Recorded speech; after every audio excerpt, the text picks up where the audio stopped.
Mhm. So we're going live. Going live. Let me just make sure the sound is working. Yes, the sound is working. That's good. And I'm going to go, and even there are some ads. So, hello everybody. I'm so happy to see everybody online.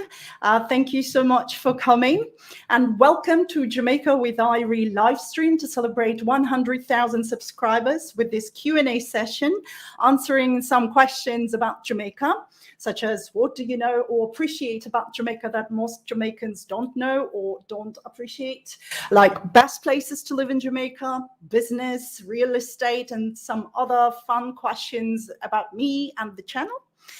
For those who don't know me, my name is Irina. I'm originally from Ukraine, but I've been living in Jamaica for the last 9 years. And well, I mostly live in Montego Bay. And I've been running this YouTube channel for 3 years now. And I'm so happy that we've managed to achieve this milestone, which is great for any YouTuber, as you can imagine. So thank you so much for coming. Let me just adjust all the screens that I have here so that I can see your comments at the same time as, you know, seeing the live stream here. And, you know, so I have 2 computers and my phone, so I'm trying to figure it out. So while I'm doing that, please let me know who's in the house, where you are from, where you are located right now, and let me know so that I could see what's going on. So the channel here, all right, the UK, I see from St. Mary, Jamaica, that's brilliant. Cyprus, oh, that's different. Oh, that's brilliant. Okay, excellent, excellent. Right. London, California. Okay, that's brilliant. Right, hello everybody. Thank you so much for coming here. And before we begin with this Q&A session, I have to say that my husband today is going to be a moderator in terms of he's going to look for the questions in the chat, because I don't always can see them, you know, the questions at the same time as talking. So he's going to be trying to send, like, you know, single out the questions and send to me in WhatsApp messages. And so I'd like to start with first thanking the audience. You are guys amazing. You've been supporting me for, you know, so many months, and some supported me for several years now. I know there are some people who've been watching my channel for 3 years, like from the very start, and they're still here. Thank you so much, guys. It's amazing that, you know, you've given us so much support. And of course, I'd like to thank our patrons. And you can't imagine how much support they provided me with. And it's not only financial support, it's the fact that people choose to take their hard-earned cash and give it to our channel, you know, for the work that we do is incredible. And every donation counts. But of course, I'd like to big up those who are, you know, our top sponsors. And thank you so much. You will see the list of them in, well, you can see the list of them in every single video we run. I don't have it here on the live stream, but thank you so much, guys. Now, the next thing I would like to start with is the updates, because there have been some important updates with the channel and with what's happening in my life. Let's put it that way, have been really like huge. Well, first of all, as you know, I used to run an Airbnb, and I say I used to because I don't run it anymore. From the 1st of March 2023, I stopped doing Airbnb, and the reason is mainly because I wanted to focus on this YouTube channel. Now, the Airbnb is still there, but it's now run by the owners, and it's in Montego Bay. It's called Calypso Villa. Basically, when I was running it, I was just helping my Jamaican friends. So now they are the ones who are running it, and they have a manager who's doing a great job. So if you want to book that Airbnb, you can, but you will not find me there anymore. I still am very good friends with these guys. And yeah, but the reason I'm saying that is because lately I've been receiving quite a lot of emails with people asking me to manage their Airbnbs, or like, can you help us to start an Airbnb, things like that. Guys, unfortunately, I can't help you with with that, but I do have 3 videos on my channel that talk about how to run an Airbnb in Jamaica. I'm using my experience and then just general research that I did on that. And also with Airbnb, you can check out quite a lot of YouTube videos by other channels who are just, just mentioning the Airbnbs, where they stayed or how they run them and so on. So I will be leaving the links in this live stream to the videos about Airbnbs for those who need help with that. But unfortunately, I can't help anyone with that anymore because you don't have to focus on the videos. Now, the other update, okay, just to check if there are any questions. AJ, any questions? If you can WhatsApp them to me related to any of those topics, don't forget to WhatsApp them to me, okay? Now, in the meantime, the other important update is that I was away for 1.5 months, traveling in Europe and Cuba. So anyway, it's been 6 countries that I had to visit as a part of the trip in April and May. And that is one of the reasons why it was very difficult for me to post any videos. But while I was traveling, the reason for that travel was partially personal, but it was a lot to do with filming as well for this channel.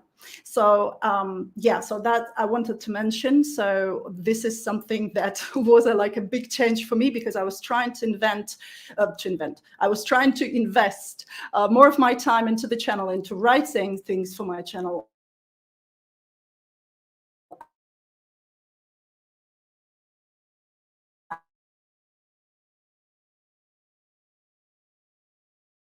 And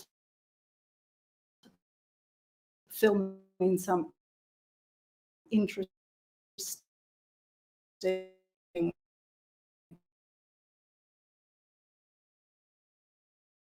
connect.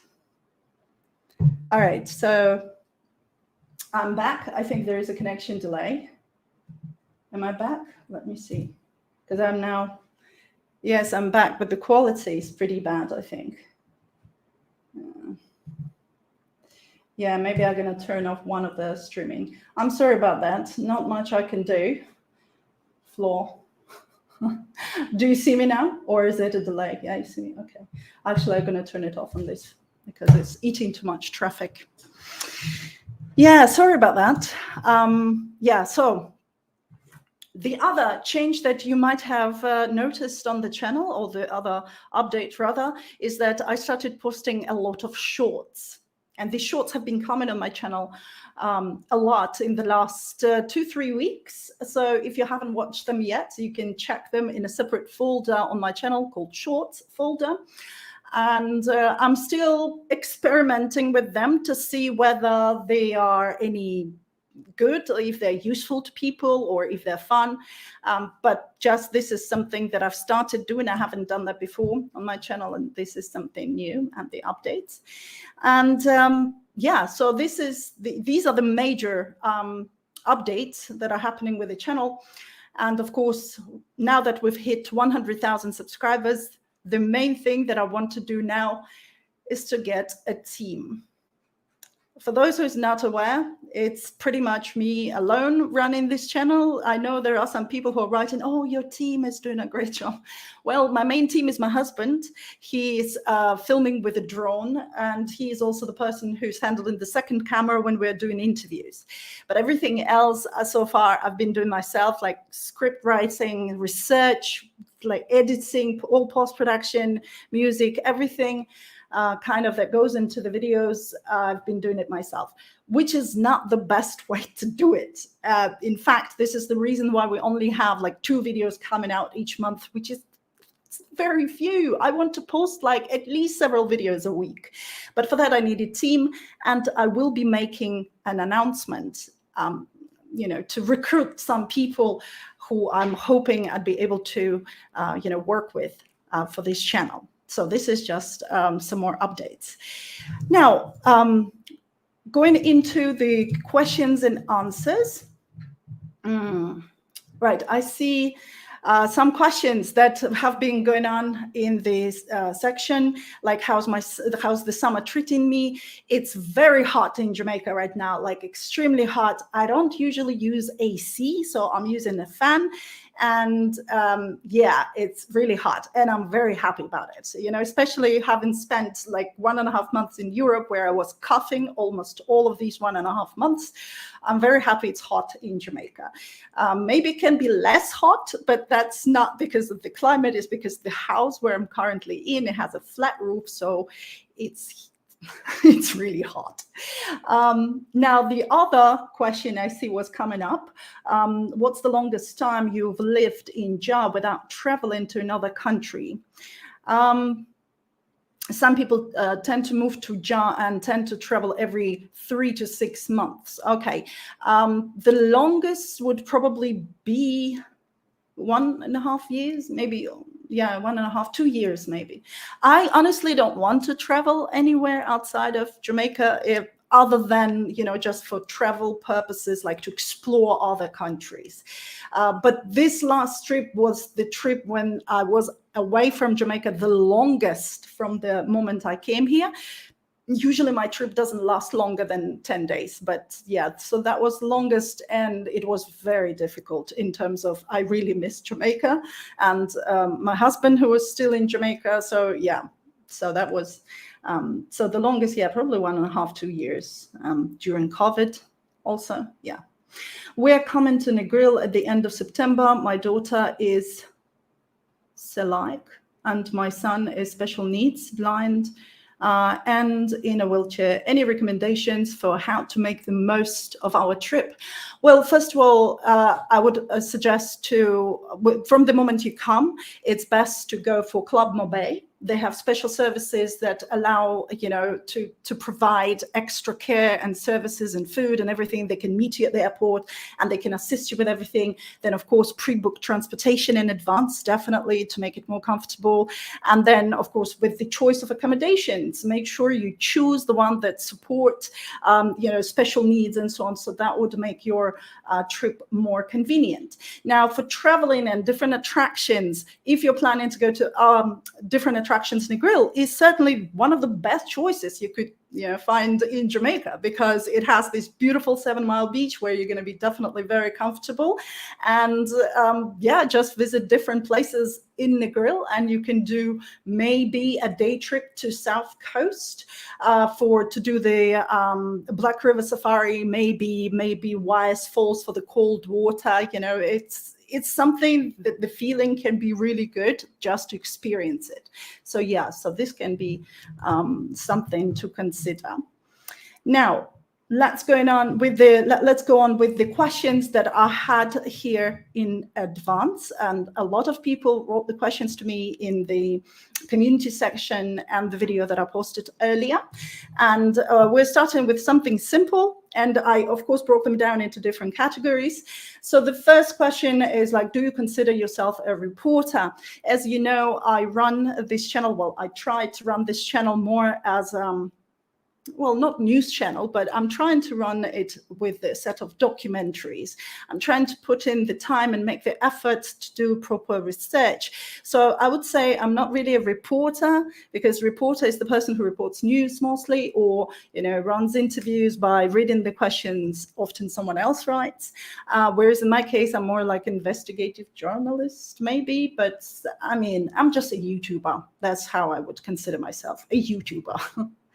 Right. So the next question is, what is one thing you wish Jamaica could change? And that one thing is definitely media.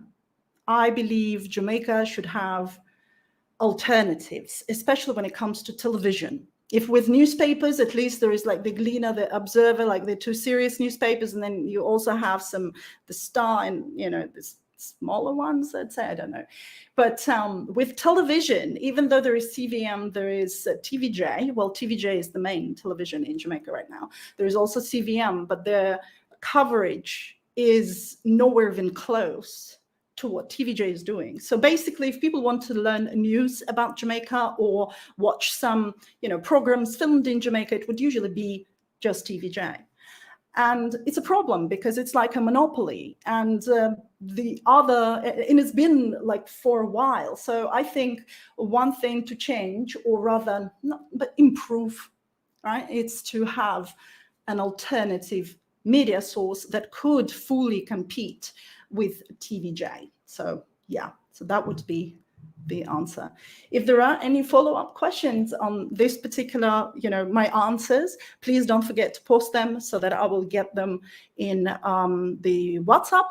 Maybe if you can put like a big question mark or just write question so that they can be singled out from all the other chat, and it would be easier to see them. Now, what is the main goal for your channel? What motivated you to start this channel? What's interesting is that the main goal for my channel was very different when I started it than the goal for my channel today. When I just started the channel, it was all about promoting Jamaica to foreigners. It was about, sharing my own experience as a tourist in Jamaica, because I was so amazed by what Jamaica has to offer as a destination. So first thing I wanted to do is just to publish these videos and explain other tourists what to do, where to go, so that I wouldn't have to repeat the same thing over and over again to our guests who were staying at the Airbnb that I used to manage. Now, so the main goal was really, to big up Jamaica and just show like, look, guys, this is what we have here and this is what you can do. However, this goal changed drastically when I realized that the main people who are watching my channel or interested really in what I have to say about Jamaica are Jamaicans, especially Jamaicans in the diaspora, but also Jamaicans locally here. And that was a huge surprise to me. I didn't expect people from Jamaica to be watching what some foreigner has to say about Jamaica, And so I began with doing, deeper research on each topic, and opened my notes that I had from 1999 when I studied journalism at City University in London. And I never ever thought that I would need any of those skills or tips on how to do things with journalism, because I never thought I would be doing something like this. And so I started following these tips and ideas so that I could, deliver some more value with the videos that I post here. So the goal of my channel now is mostly to tackle the problem I mentioned earlier about the issue with the media. That there is no alternative basically for people to go to watch some interesting documentary about something positive about Jamaica, or maybe some issues brought up and people looking at the context of these issues, because sometimes the issues brought up, but it's not fully developed in a way. And it's always this negative kind of narrative put to it, so I'm trying to sort of look at all sides for this. So, yeah. Right, the next one. What has been the most surprising aspect of Jamaica, negatively and positively? Right, the most surprising thing that I found about Jamaica, negative one, right, is the attitude of Jamaicans to Jamaica. Okay, some Jamaicans to Jamaica, right? It's the fact that while foreigners are all admiring Jamaica for all sorts of reasons, from music to sports to people to kindness to culture to the vibes to chill to nature, there are 100 million things that foreigners think of when they hear Jamaica. It's just this, And then there are some Jamaicans who always go, and start to bash Jamaica with all sorts of things. And when you're trying to tell them that, look, guys, here's the data that shows that this and this and this, and they go with, you just love Jamaica, so you're trying to, whitewash these bad things happening. And I'm like, guys, but this is the data. It shows that this is the case. And they would insist, no, Jamaica is bad. And that was probably the most surprising negative thing about Jamaica that I learned when I came here. Because before that, I had no idea that someone, could just find all these issues about Jamaica in such a way. It's really weird. And the positive one The positive thing about Jamaica that surprised me is the low level of corruption. No, seriously, people think that Jamaica is corrupted, that you have to bribe, you have to, I don't know, it's just this narrative that goes around. And as soon as I came to Jamaica, there were people who would like, yeah, but you need to, without knowing certain people, you can't, wow. And then I realized that this is just not so. I was able to get whatever I needed in Jamaica without ever, bribing anyone. Now, obviously, I wouldn't tell you life, right? But this is just something that surprised me positively, because you don't really need to do any of these things in Jamaica. You can get things done without. It's just that I thought, maybe people are going to give me a hard time when I'm applying for something, or yes, things take a long time sometimes in Jamaica, but they all get done. Nobody's trying to make it harder for you just because it's you, or just because you don't know the right person. So this is just one of the things, and I can bet there can be, a lot of follow-up questions coming up. Sorry, it's really hot. I have the AC running right now, but still. So, okay, there are some very good questions coming up. I'll just finish this section and I'm going to get back to those. So, so this is probably one of the positive things that surprised me. Now, the other one is, what do you know about Jamaica or appreciate about Jamaica that most Jamaicans don't know or don't appreciate? And this is definitely how easy it is to build links in Jamaica and how accessible people are. You see, when you live in a big country, okay, especially because Jamaica is not as a big country as, say, the United States or UK, or even my home country, Ukraine, okay? Like in Jamaica, several weeks ago, just a week ago, okay, there was a meeting run by the politicians of the Montego Bay and St. James Parish, who decided to organize a meeting for our community where we live, all right? And they, literally, the politicians came there to speak with people, face to face. They brought the people from JPS, from Water Commission, from Fire Department, from the ones who built the roads. They brought everyone there so that people could directly ask the questions that bothered them. Those guys were replying to them, and now they're actually doing the follow-ups with all the things, the issues that they brought up. And to me, this is something crazy. How often do you see someone from so-called upper class coming and speaking face to face, right there, so people can come around and ask their questions? Also, I saw Jamaicans who are just meeting the ministers or someone, from businessmen in the street, and they can take pictures with them and stuff like that. This doesn't really happen in other countries.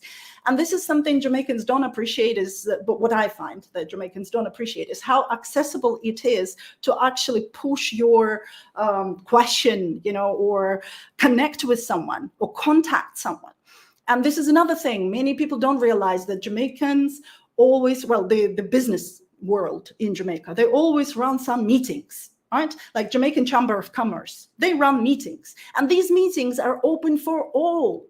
You don't have to be of some, because Jamaicans are often think it's, the classism is a problem. So, but anyone can go to these meetings. You just need to know that they're happening. You can subscribe to Instagram for Jamaica Chamber of Commerce.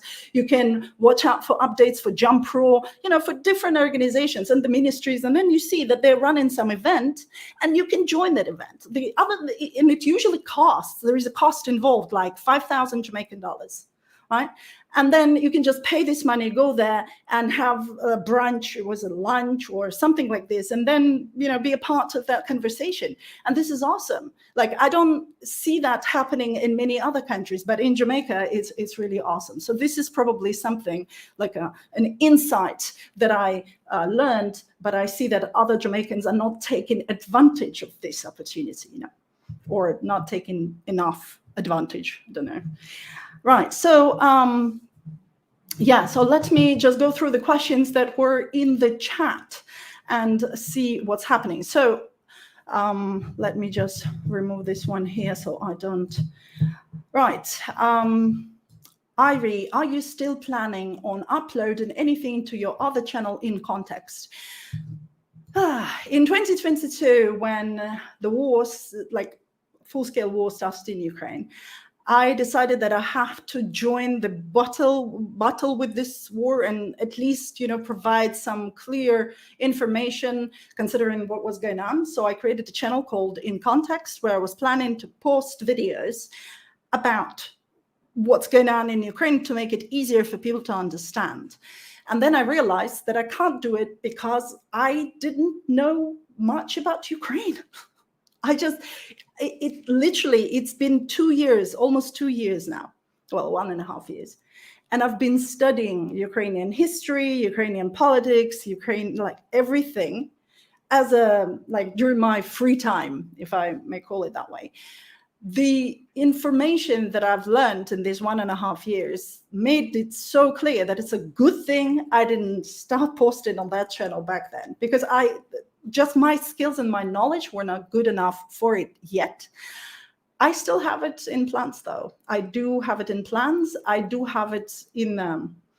So to answer this question shortly, yes, I am planning to post there, but not in the nearest time. Right, now the next question is,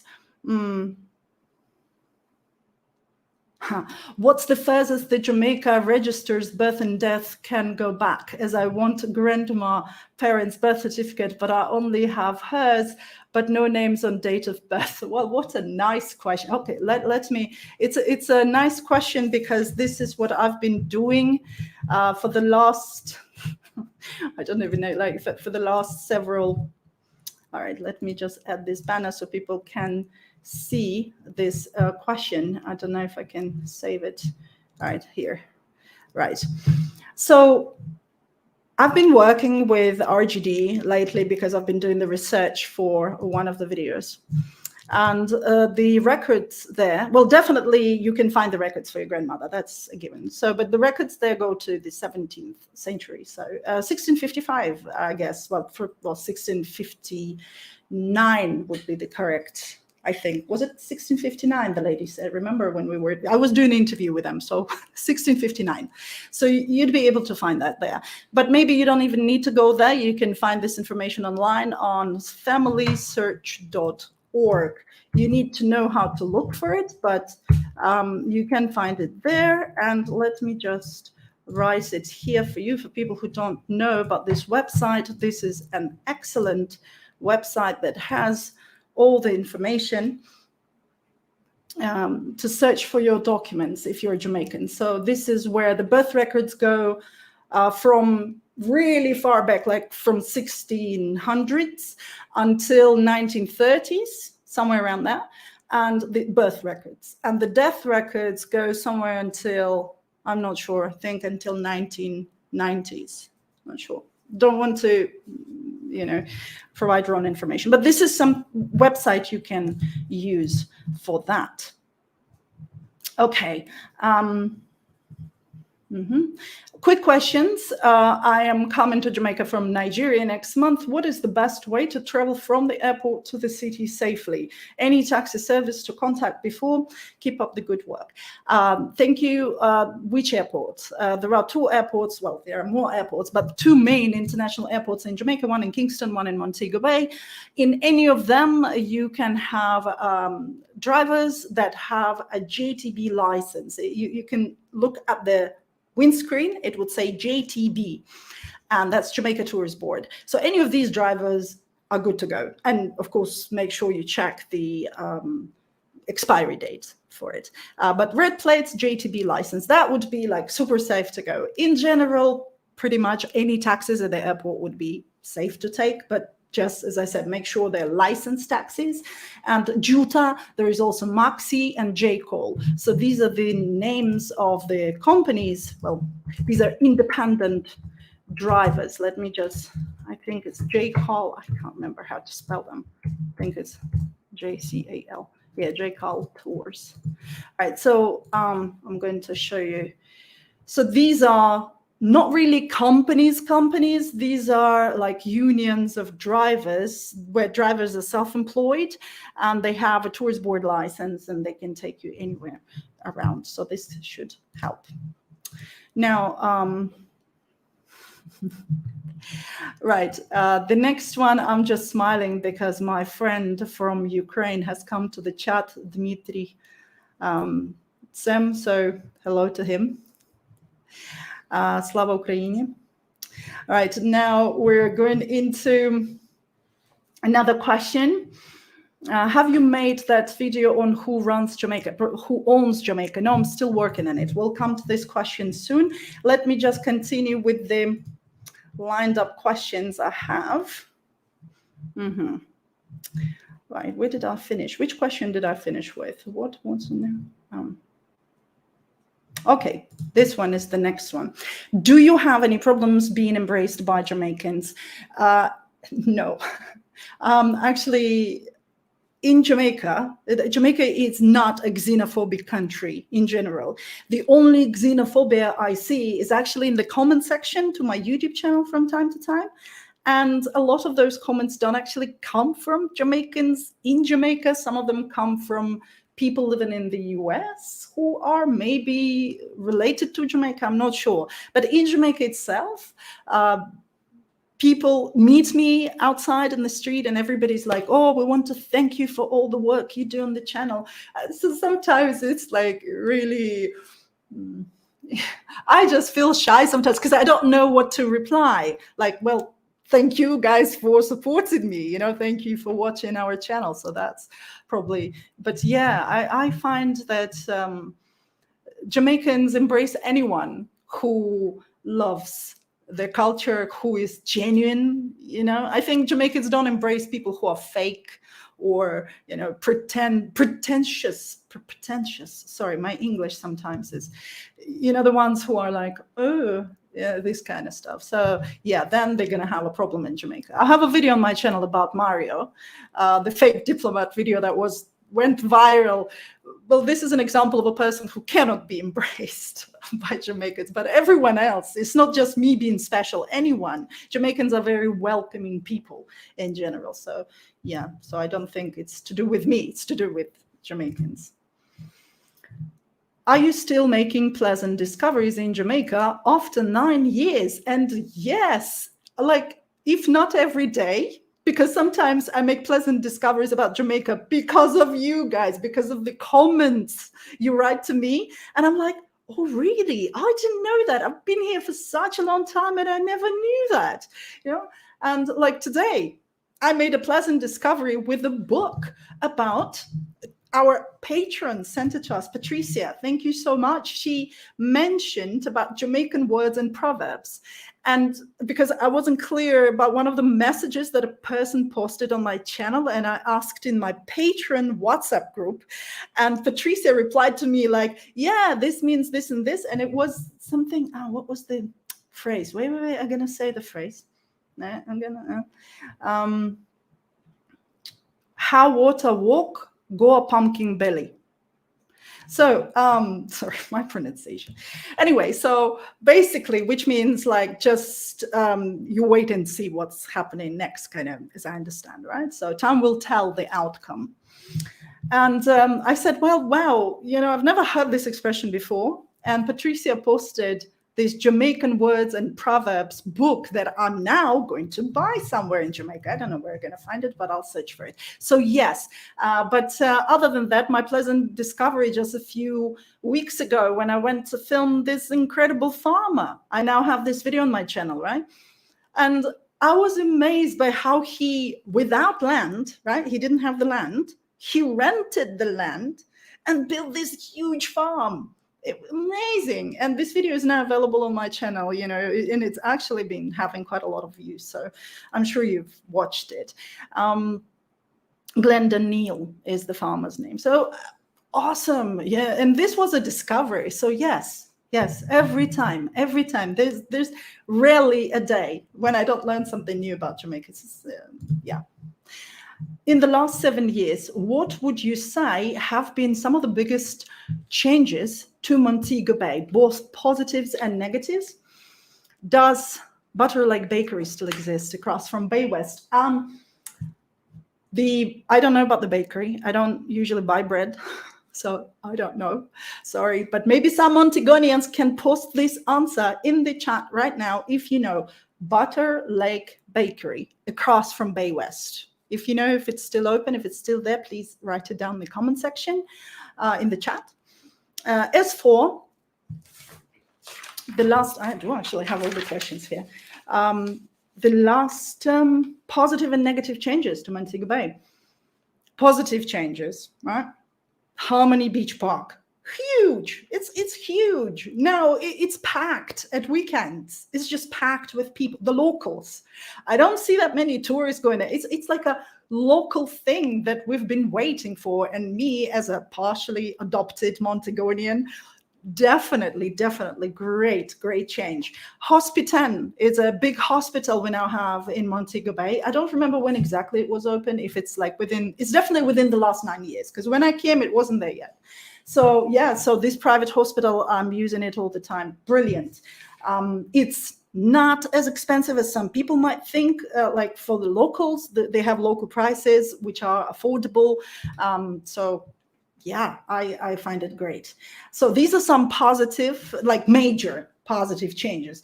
But even smaller changes, we started having some reconstruction on Hip Strip, like the famous Hip Strip, Gloucester Avenue, Jimmy Cliff Boulevard. It has multiple names. But the reconstruction there is going, in terms of they're adding some new good things, opening up and things like that. So yeah, a lot of positive changes. As for negative changes, I'm not sure. I don't really see that many negative changes. Definitely not in Montego Bay.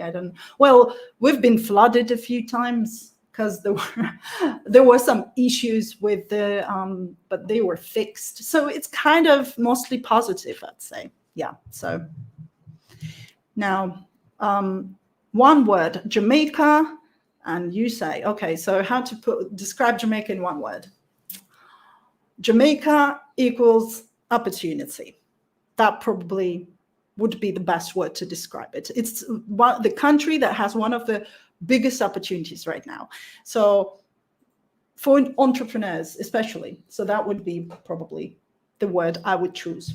Now, before we move to the next section, because I have the next section, which is to do with Jamaica business, property, and just overall questions about Jamaica. Let me see the follow-up questions people sent here so that I can reply to them. Oh, AJ's greatly now categorizing them for me. Thank you so much. Yeah, sorry, AJ is not in the video. He doesn't like to be on camera. So that's why I never, well, hardly ever include my husband on camera. And each time I do, I then have to listen to, why did you include me in camera? And why? He doesn't like being on camera. He's smiling. No, but it's true, you know, and I don't particularly like him being on camera either, because he's too handsome. I don't want other ladies to see him. Anyway, have you made that video, Who Owns Jamaica? I am working on it. It's been like 2 years I've been working on that video, on and off, of course, but I decided I will publish it after the Paul Bogle video. And when we're going to talk about different topics that are coming up on this channel, I'm going to mention this one. Now, so yes, I haven't made it yet, but it's coming up. Let me just hide this and try to actually do this, adding more comments so people can see what I'm talking about. Right. Right. Have you... All right. Have you ever thought about doing a video on the hidden gems about each parish that most people don't know about? This is a brilliant, brilliant topic. I am literally taking notes of this. So excellent idea. And yes, I have thought about it. I wasn't sure how to present it, because if I take one video and make like all the hidden gems for this parish, right? Would I be able to find equal number of those places for each parish? If not, then some parish would be upset, you know? So this is just something I've been thinking about, and I was thinking about making videos about places that many people don't know in Jamaica. The problem is, another problem with this is how to market these videos, because people are not going to click on them. They're not going to watch them. So I need to think of how to present this topic in such a way that people would know, like, oh, there is something interesting in this video and I want to learn about it. Because usually with YouTube, people click on videos that are relevant to them, and how to make these topics relevant, well, that's the, you know, question. Obviously, it's going to be relevant for people of that parish, right? But it's a tricky, but a good question, very good question. Right.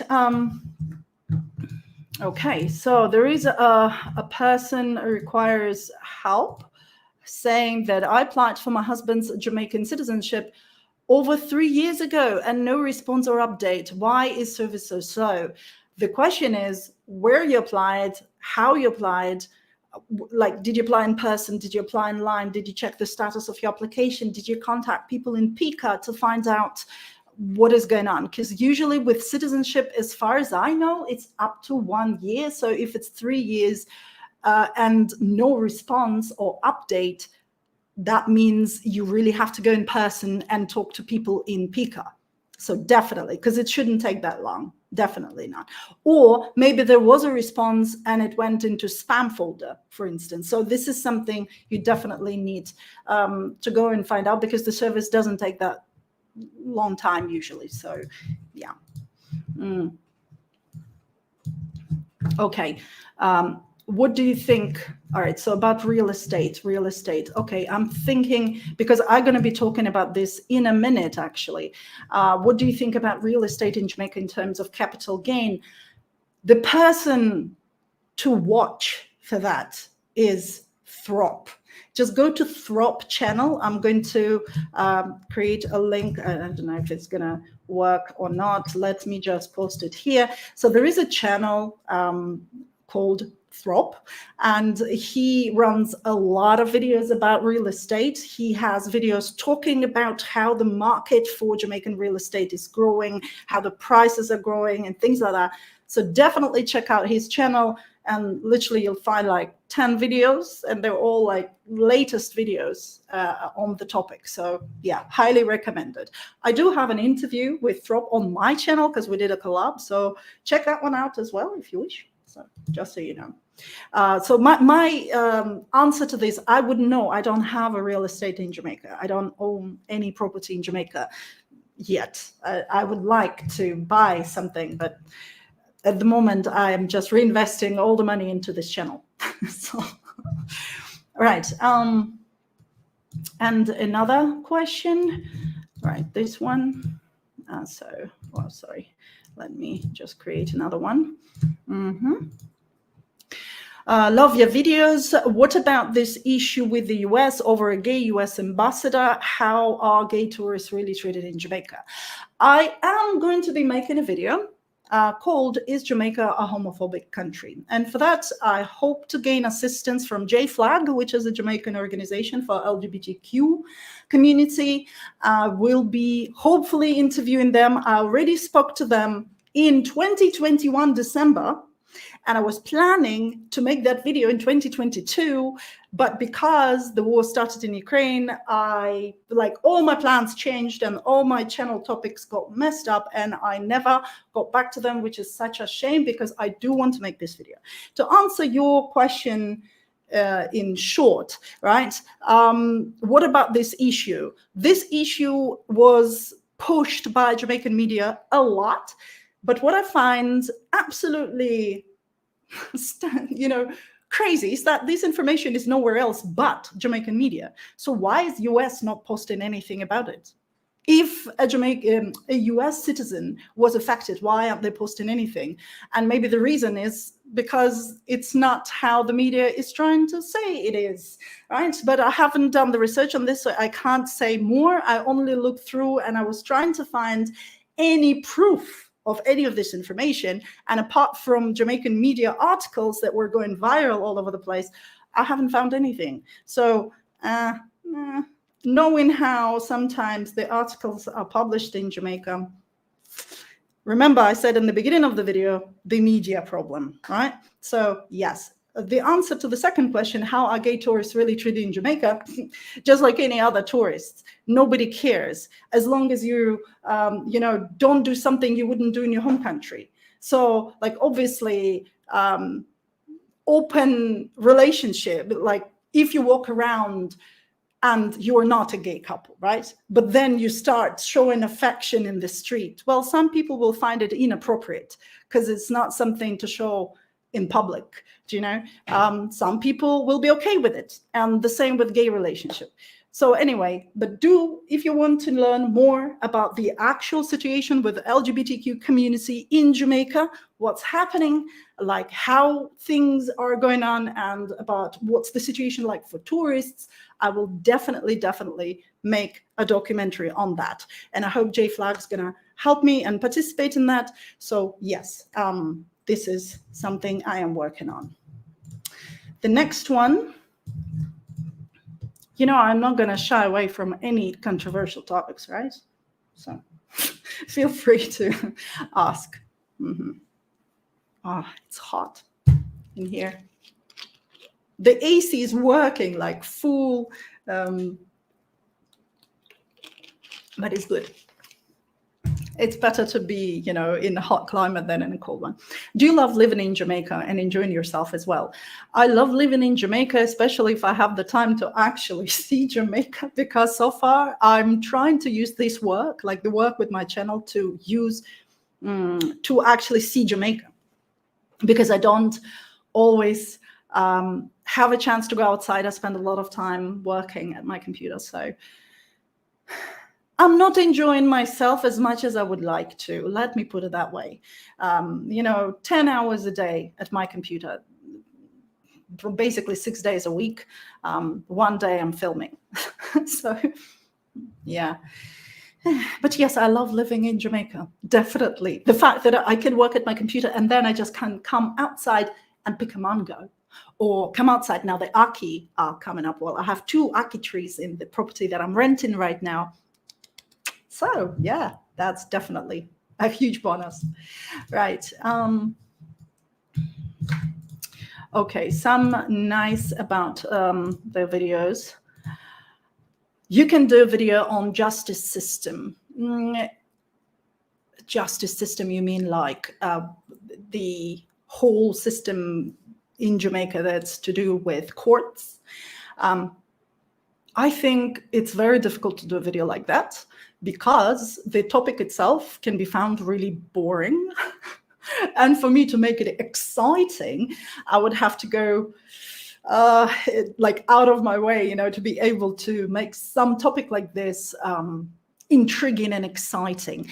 But yes, I did have that in mind when I was doing one of my videos on the Constitution, on Jamaican Constitution, because it does, it is connected closely to this. So yes, maybe also making, taking notes. Yes, definitely. All right. So now back to the last question here, and then we're back to the questions that I scheduled. I wonder how much time. It's already almost 1 hour. The live stream is going to be about 2 hours, just so you know. So I hope you can, adjust your time. Would you work for the government in the tourism sector as a consultant or in any other capacity? Well, first of all, I did work with Jamaican government already. That happened in 2020. They contacted me in order to help with the Russian-speaking video for the webinar for Jamaica Tourist Board. And I was happy to help. So I participated in a webinar that the Jamaica Tourist Board was running for the Russian-speaking agencies. These were agencies mainly in Russia, Ukraine, Kazakhstan, Belarus at that time, and some Baltic states, I would believe. So that was in 2020 autumn. And I was running the webinar presenting Jamaica on behalf of Jamaica Tourist Board in Russian language, okay? in 2021, they got back to me with the same request, and I did the same thing. And it was not only a webinar, I also created a short video in Russian language about Jamaica for those agents, so that they could, you know, so that was probably the cooperation. The first time I wasn't paid anything. The second time they paid, but it was something, you know, not significant. I don't remember, like $200 or something. Nothing special, you know. And yeah, so that was basically my cooperation with them. Then I also sort of worked without being paid with Jamaican government. I wouldn't say for, with Jamaican government when the invasion to Ukraine started, and when a lot of, well, when Jamaican students were stuck in Ukraine, and me being Ukrainian, that the Jamaican government knew that, you know, they have a Ukrainian here. So they contacted me on that day of invasion through Jamaica Tourist Board. And I was trying to help with the students who were stuck in Ukraine. Well, at that time, I had already been in contact with the students because I had known them before the invasion happened. So this information is available in my 2 videos on how Jamaican students were evacuated from Ukraine. So to answer your question, I had already experience working with the government in this kind of way, but I wouldn't call it like work for government particularly. And I don't think I should be hired as a consultant because they have a lot of good specialists.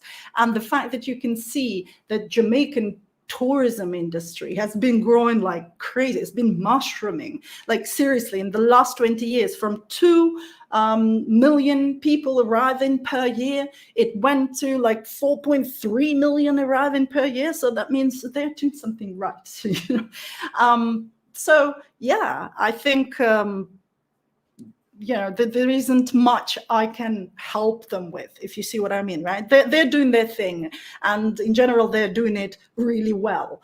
So, but yeah, they're good. Other than that, in any other capacity, maybe, but not so much for Jamaican government. It's more, I'm thinking about Ukrainian government. And anyway, it's a long story that I'm not gonna talk about here yet. I am going to talk about it here once it goes further and once I see that it's really happening, and if I can be useful, you know. So we'll see how it goes. But no, I'm definitely not going to work for Jamaican government, if that's the question, because I don't want to have the sort of you know, a thing near my neck like, oh, you can't do that, you cannot do that. And with my YouTube channel, that's not going to work, is it? So no. Right. By the way, one of our patrons is a member of MPs, member of parliament of like Jamaican government. Yeah. So, but he joined just as everyone else in Patreon. So, right. Okay. The next questions. Let's go through. Actually, while I was talking about Ukraine, let me actually go into this moment. Oh, what was the question I was talking? No, actually, let's talk about Jamaican business first, because it's already like almost an hour. You know what I'm going to do? Once this live stream is over, I'm going to play it again and read through the whole chat, because now I only see the fragments of the chat. So I'd like to, you know, pay more attention. Gosh, we're only question number 10 and it's 54 questions. I need to speed it up. Right. What ethnicities formed the different accents of Jamaica? This video is going to come out on the channel. It's going to be about Jamaican Creole, and I will mention every single ethnicity that contributed to the accent in Jamaica. There are different accents in different parts of Jamaica, and it's because different parts of Jamaica were influenced by different ethnic groups. And because of the mountains, because they were separated by mountains, so you would see one, and also because of the way plantations worked. So people would just, you know, be around one area, and therefore one kind of, you know, language and accent would develop.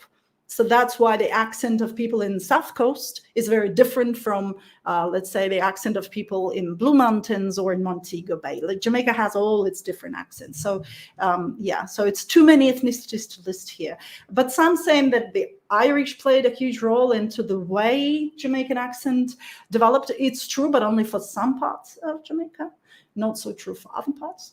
So yeah. I've heard Somerset Falls is no more. The river and the beautiful falls has dried up. None of my friends in Jamaica can tell me why. I'm sure everybody should be able to tell you why, because Somerset Falls is this waterfall that comes and goes. It's not a waterfall that is always there. In one of my videos, I mentioned that Jamaica has about 100 waterfalls, and I said about because some of these waterfalls are seasonal. So Somerset Falls is one type of these waterfalls. It's a seasonal waterfall. So when I see YouTube videos like, oh no, this waterfall dried up, that's it, end of the world, someone is destroying our environment. No, this has always been the case for seasonal waterfalls. It's because when you have lots of rains, you have the waterfall there. If there is not enough rain, there is nothing there, it dries out, then it comes back again. So this is how it works.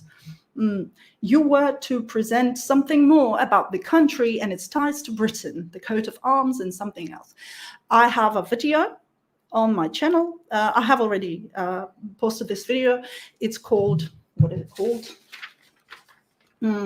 Should Jamaica leave the Queen and become a republic? Now this video was posted obviously before 2022. It's basically about the monarchy versus republic, and they are going to Jamaican constitution and the ties that Jamaica still has with Britain. It's a very interesting video, at least I tried to make it interesting. And this was one of the cases when I had to actually study Jamaican constitution. I read it all multiple times and it wasn't easy. But I hope people enjoy this video. It's on my channel. Just search for this, should Jamaica leave the Queen and become a republic? I should probably rename it now, but yeah. Could you tell what are the necessary steps to get a business started in Jamaica? What are the offices to visit, paperwork needed, and so on? Yes, I have a video that is called precisely how to start a company in Jamaica, which features Companies Office of Jamaica. So one of the CEO of a Companies Office, I believe, or the head of the Companies Office, she was very kind to give a full interview and answer all my questions. Then I edited this into this nice, easy to watch, hopefully, video. Please check it out on the channel. How can other CARICOM citizens move to Jamaica versus CSME routes? Well, it's CARICOM single market and economy.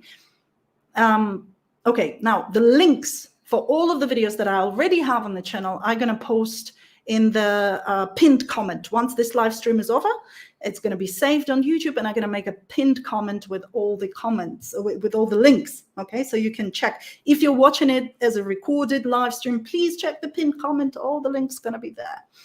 So about CARICOM single market and economy, I have a video called The Real Power of the Jamaican Passport.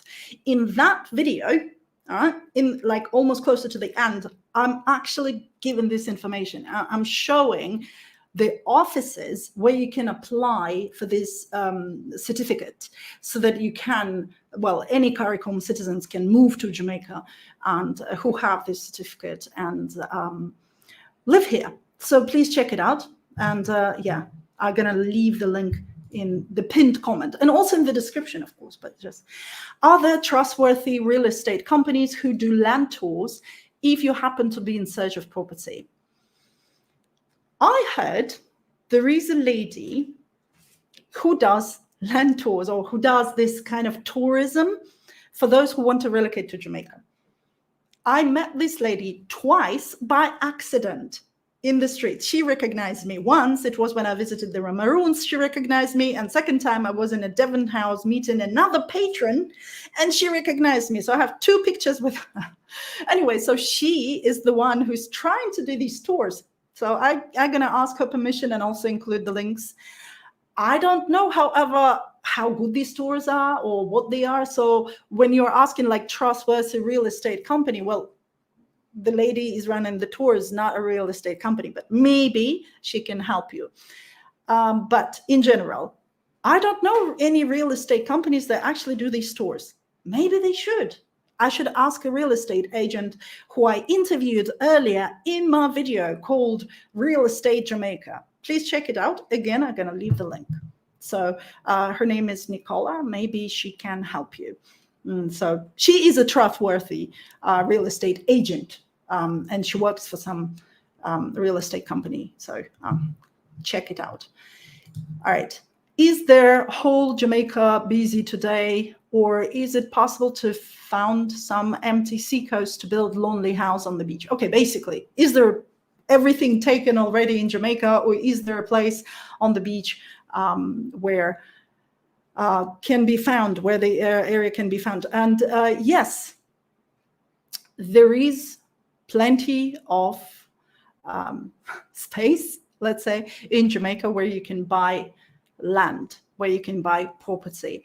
The problem is the prices for this land. If it's coast, if it's the sea coast, coastline, the prices there are crazy high. And again, I would send to Throp channel to watch more about real estate, because I don't have that many videos on real estate. It's only one I have so far. I am planning to add more. But yes, it is possible. The question is how much it's going to cost.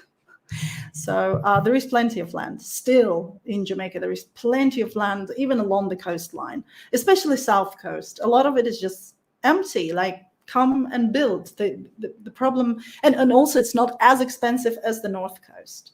So this is something to know. Also about property, this time Airbnb, renting. My question is about how and where I can find serious and professional Airbnb for mid-long term for 90 days during winter, for example. This is something you just get lucky or you don't get lucky. In general, just use the filters on Airbnb, applying superhost status, definitely has to be a superhost, and mention that you want to hire for 3 months. Find the property you like.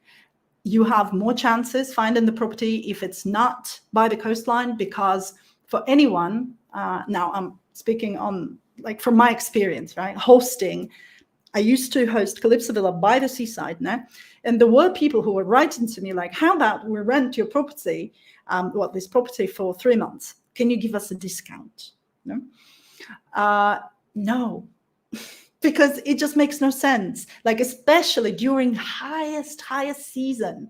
Like, why would anyone give away their property for 3 months at the discounted rate when they definitely know they're going to be all fully booked anyway with the full rate? So this is the problem. So your better chances are with properties that are not by the sea coast. So just, a little bit in the hills, then yes, then you can find some good deals.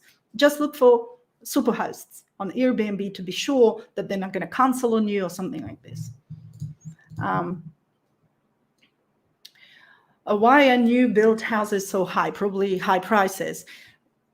Again, because the market in Jamaica with the real estate is going up sharply right now. A lot of people are investing, the prices are going up, making it more difficult for Jamaicans. We're going to finish this topic soon, and before we come to the next chapter, I'm going to go through the questions that came up in the live stream. So just letting you know.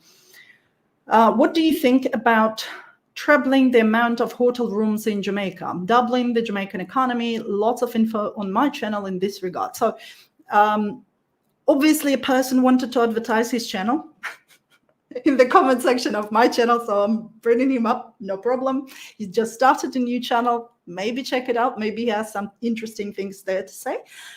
So definitely Jamaican YouTuber, supporting all Jamaican YouTubers.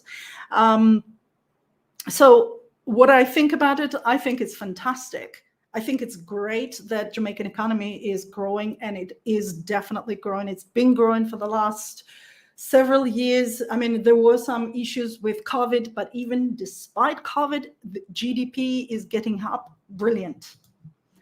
I also asked the Galena to find out, okay, so there is a person who was posting like about 5 comments under my request for comments, for questions video, Ricardo Hart, I believe.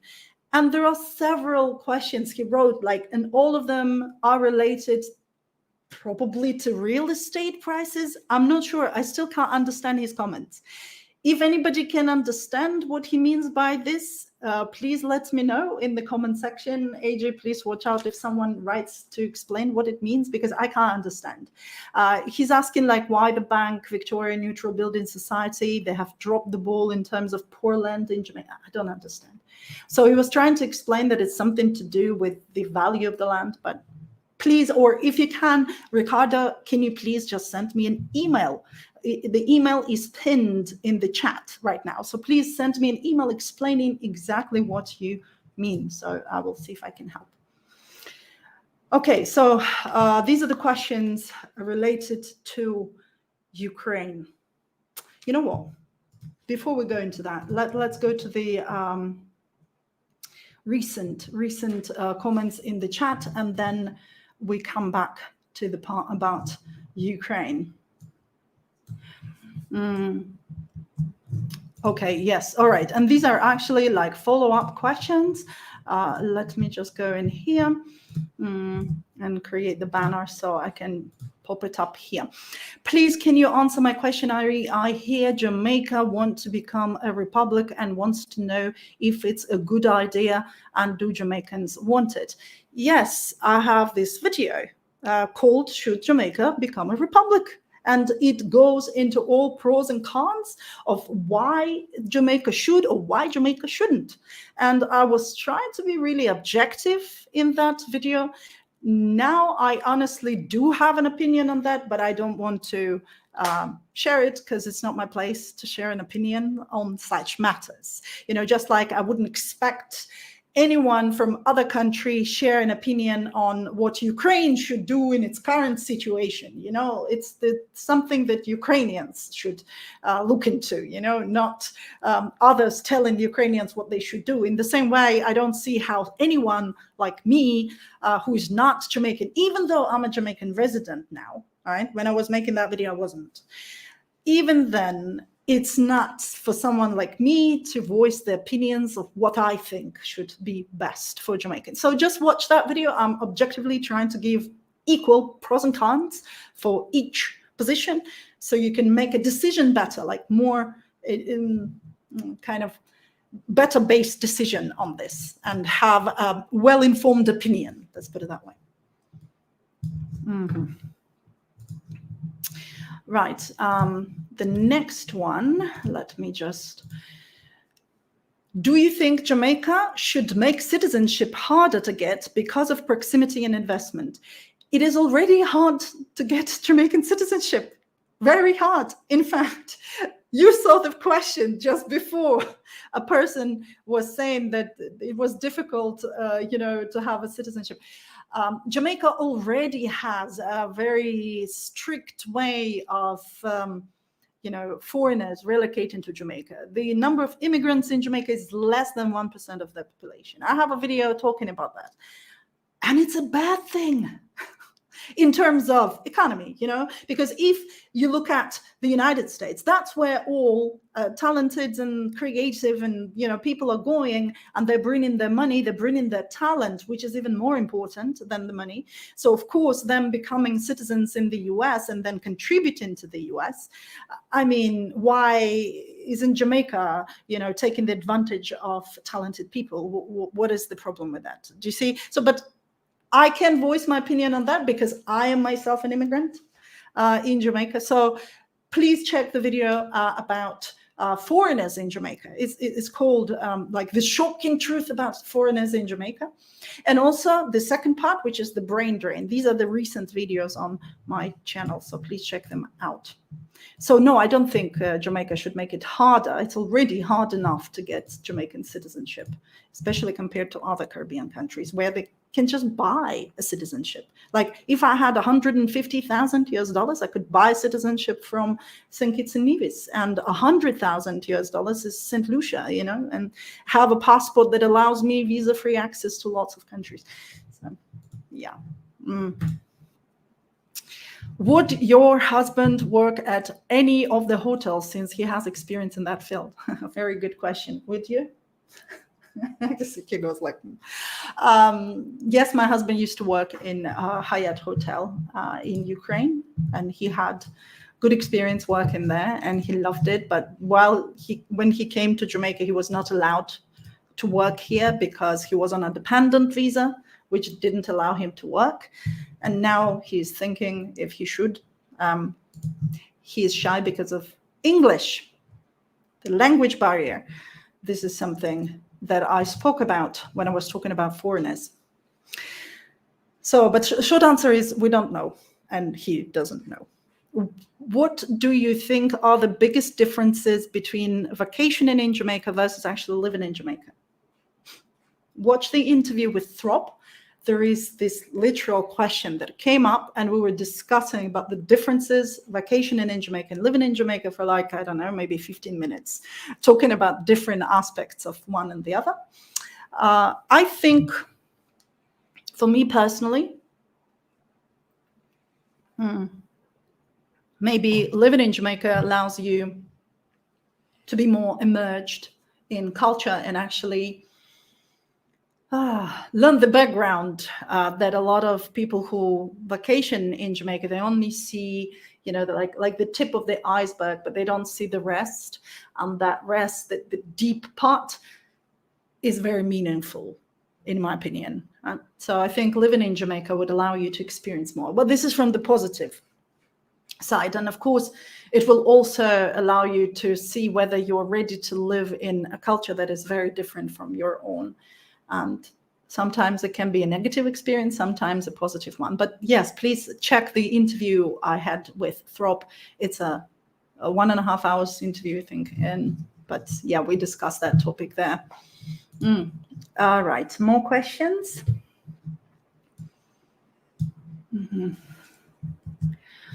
All right, 1 second. So many questions about development and real estate. This is something I really need to make the whole, you know, like a separate video on that. Rapid development of Jamaica. Okay, so about the dry dock. So what do you think about rapid development of Jamaica from your viewpoint? And you recently heard about the dry dock. Sorry, I can't post the whole message here because some comments that are very long, my system doesn't allow to post such long messages. What I think about it, I think it's fantastic. The rapid development of Jamaica began like somewhere around 10 years ago, just before I came, right? So while I've been here, all I see is Jamaica getting better and better and better, and the infrastructure is getting better, the economy is growing, and even COVID couldn't stop it. So I'm extremely happy for that, and I hope Jamaica, you know, uses this and it just goes forward more on this. So this is a great thing, right? Okay. Let me just do 2 more and then come back to the questions that I had from here. So do you use IE, AI, expedite your work process, or what do you use and what is the decreased time? I don't use AI, at least not yet. I want to try it and see how that works. From so far, I've noticed that the way I write scripts, I always write them from my perspective, and AI never has the perspective. It has the perspective of majority because AI is literally using what it learned from other people. So something AI learned from others, it would be what it's going to give me. Now, the point of my videos is that I say something that other people never talk about, or they don't see that from this angle, from that perspective. And that's why it might be difficult to apply AI in my case. What do you use? I use my head and my brain. I don't know. As for software, I use Final Draft. It's a program that allows you to write scripts for films. Yeah, so I use Final Draft. Now, Okay, the next one. Right. Okay, so this is the last one in this set, and then I'm coming back. Have you ever thought about taking up Jamaican citizenship? Also, I want to nominate your name for something for the JTB, maybe Director of Minister of Tourism. No. The Minister of Tourism, Mr. Edmund Bartlett, is doing his job great. You know what the Minister of Tourism do? The Minister of Tourism is not a person who, you know, talks about Jamaica locally, or my microphone, talks about Jamaica locally, or thinks about, you know, what do you call it? Like things to promote locally. The Minister of Tourism doesn't do that. He has to go and open new markets. He has to make arrangements with other countries so that we would have direct flights from Belgium and things like that. It's just something lately that was happening. Just before COVID, we had these TUI coming, direct flights to Montego Bay and things like that. That's the work of the Minister of Tourism. It's not like he's going to find some new attraction and then promote it or something like this. It does major things, major work. I would not want to do something like this. It's too difficult, you know, and also not rewarding. By the way, this is one of the things why I would never want to be a politician, because it's probably the worst thing you can do in your life, because no matter what you do, people will still think you're corrupted and you're doing nothing. You know, no matter what you do, you might be actually corrupted and do nothing, or you might be this genius who's improved the whole thing. People would still think you're no good, because that's the way society is. Free society is. Okay, if you hear people talking about their politicians like they're awesome, most likely you are in Russia, so or some other country with dictatorship. So this is the problem. Anyway, have I thought about taking up Jamaican citizenship? I cannot do that because I am a Ukrainian. Ukraine doesn't recognize dual citizenship. So if I'm taking up Jamaican citizenship, I would have to explain it to Ukraine somehow, and that's not going to work well for me in the long run. So I'm just waiting for Ukraine to change the laws,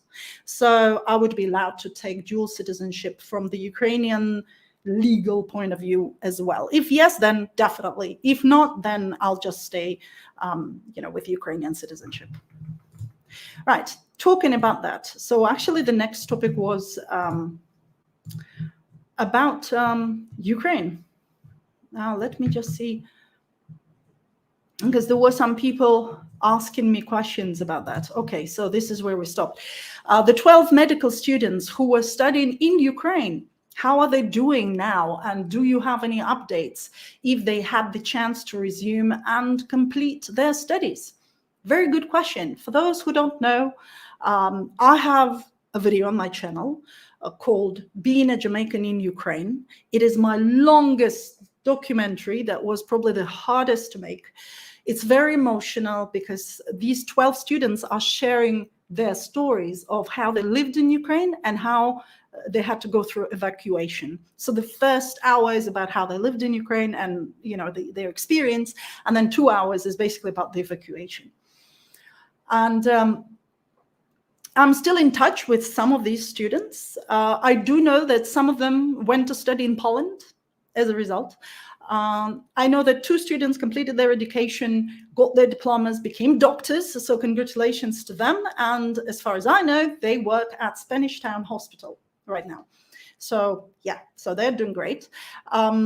Some of these students went to study in University of West Indies. Some went to South America, so they're doing well, right? So yes. And thank you for the question. And I'm sure these students are going to become excellent doctors. So the next one, how are the returning Jamaican students from Ukraine, you know, have any returned to Ukraine, and any family in Ukraine update? So yes, similar topic. None of the students went back to Ukraine, and they cannot actually do that. So Ukraine doesn't allow any students to come and study there anymore. Well, during the war times, obviously the war is still going on in Ukraine. Every single day there is shelling, there are bombs falling every morning for 1.5 years. It begins with me opening my phone, going into Telegram messages to see whether my city was bombed again. And if it was, then I go into 3 groups to check if any of my properties are still there. They are at the moment. I have 3 apartments in Kyiv. 2 of them are just empty, just, you know, sitting there doing nothing. I'm not renting them, nothing.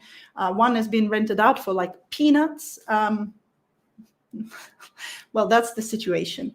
My family in Ukraine, my parents-in-law are in Ukraine and my brother-in-law are in Ukraine. They're doing fine. I don't want to give too much information on that, but yeah, they're doing okay.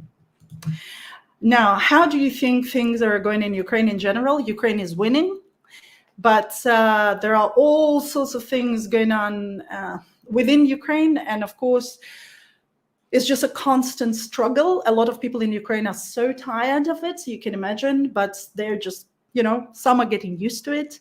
And yeah, so it's quite, I don't even know how, you cannot get used to the war, you know, this is just not something you can just get used to so easily. So yeah, this is, but people are just tired of this constant shelling, you know, and it's just like every morning people wake up with absolute hatred against those enemies that are still attacking us. Well, that's the way it is.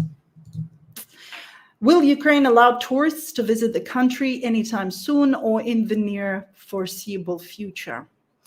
Not until the war is over. So far, the only tourists we have are different politicians from different countries who come to visit Ukraine, but that's it.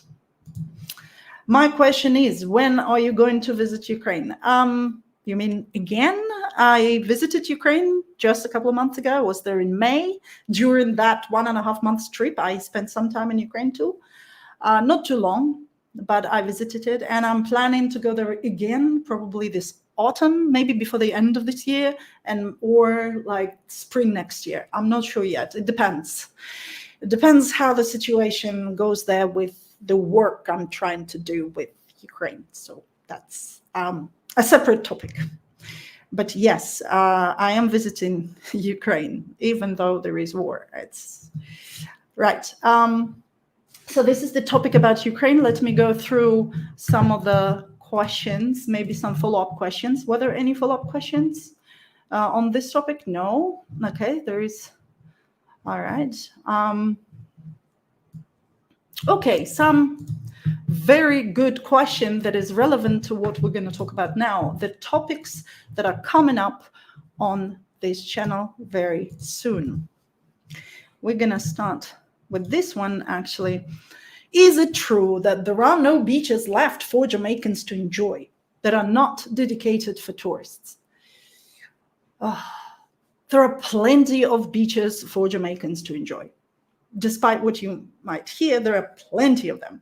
The problem is that a lot of these beaches are not in the condition that people would want to enjoy. Do you see? Because there's seaweed, there are no changing rooms, there are issues with constant erosion because the sea is eating up part of the sand, then it gets washed back, but then it eats up again. So there needs to be like groins being built and things like that, right? So these beaches require investments. And of course, nobody wants to invest into these beaches if they cannot put like a little gate and get a little money for it, you see? So as a result, these beaches, there are lots of them. The whole the South Coast is one beach that anyone can enjoy. None of the South Coast beach is taken by any hotels, as far as I know. Maybe a little bit, I'm not sure if around, well, I don't know, okay? But I know that a lot of the beach that is in South Coast is open to the public, like lots of it. 7 Mile Beach is literally 7 miles of white sand beach that is open to the public. It's not taken away from Jamaica. It's not dedicated to tourists. Anyone can go and enjoy this 7 Mile Beach, white sand beach, okay? The problem that you keep hearing about the Jamaicans not being able to have an access to beach is about certain parts of the coastline that is being taken away by the hotels or by Jamaican government, because some of these parts belong to Jamaican government, and they lock them up in order to do some investment, some restoration. And until they open them up again, they're locked off from the public. For example, Harmony Beach Park. Now it's open to the public, but it was locked off for like a year while they were doing reconstruction there. So there are these, but the major problem is really, it does exist. And I am going to do a video on this topic, and I'm hoping to get an interview with a lawyer who understands the so-called the Beach Act. There is this law that covers the situation with beaches in Jamaica, and that law has to be taken into account. It either has to be changed or improved, or it's fine now. I don't know. I need a lawyer to advise me on that. So this issue does exist, but the way it's portrayed in the media, again, it's taken out of context, and that's what annoys me a lot. Because when people come, they talk about it. I mean, the activists who are trying to protest against parts of the beaches being locked out, locked off from others. But when they're doing that, the job of the media is to take that information and make it public, but they have to provide the context. Which beaches are in question? What's actually going on there? But instead, they're just pushing it, making it look as if the whole Jamaica, like Jamaicans have no access to beaches, which is not true, okay? Well, at least, and I hope that it's not going to be turned into a situation when really all beaches are locked off or something. But yeah, a lot of beaches are still available to the locals. The quality of these beaches, this is something we need to work on. All right, any other, yes, related to the beaches? Okay, all right, very good question. 1 second, let me just do that. Most of the public beaches, Jamaicans have to pay to access them, okay? In Montego Bay, there are 15 beaches. 5 of them you have to pay. The other ones are free. For example, Harmony Beach Park is free. Sea Castle Beach is huge beach. It's free. Nobody's going there because it's just not as, good quality, right? You have the beach by the Seawind in Freeport that is also free. There are guards, okay? So that area looks locked off, but you can actually go there for free. You just can come and say, I'm going to the beach. At the moment, I don't know if they're going to lock it off soon, right? This is just an example. Now, in Negril, the whole 7 Mile beach, it's free. You can go to that beach and enjoy walking around it. No problems, free. South Coast, all of these beaches are also free. Around Ocho Rios, St. Mary, in St. Mary, the beaches are free. So if you just go, there are lots of small beaches that are free. Now, the beaches that you are talking about would be in Boston Bay, for instance. There are some beaches you have to pay for. Long Bay in Portland. Frenchman's Cove, you have to pay for. Doctor's Cave, you have to pay for. So there are indeed beaches where you have to pay to access them. But the reason is why you have to pay to access them is because they're using the funds to actually build the infrastructure there.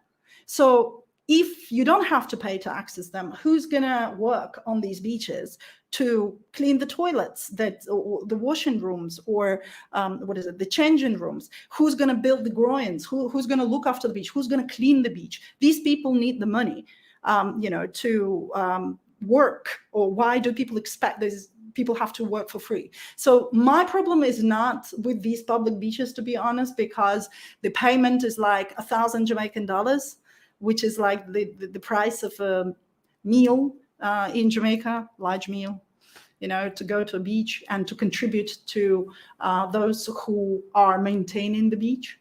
So, yeah. Anyway, any other questions on the beaches while we're at it? No? All right.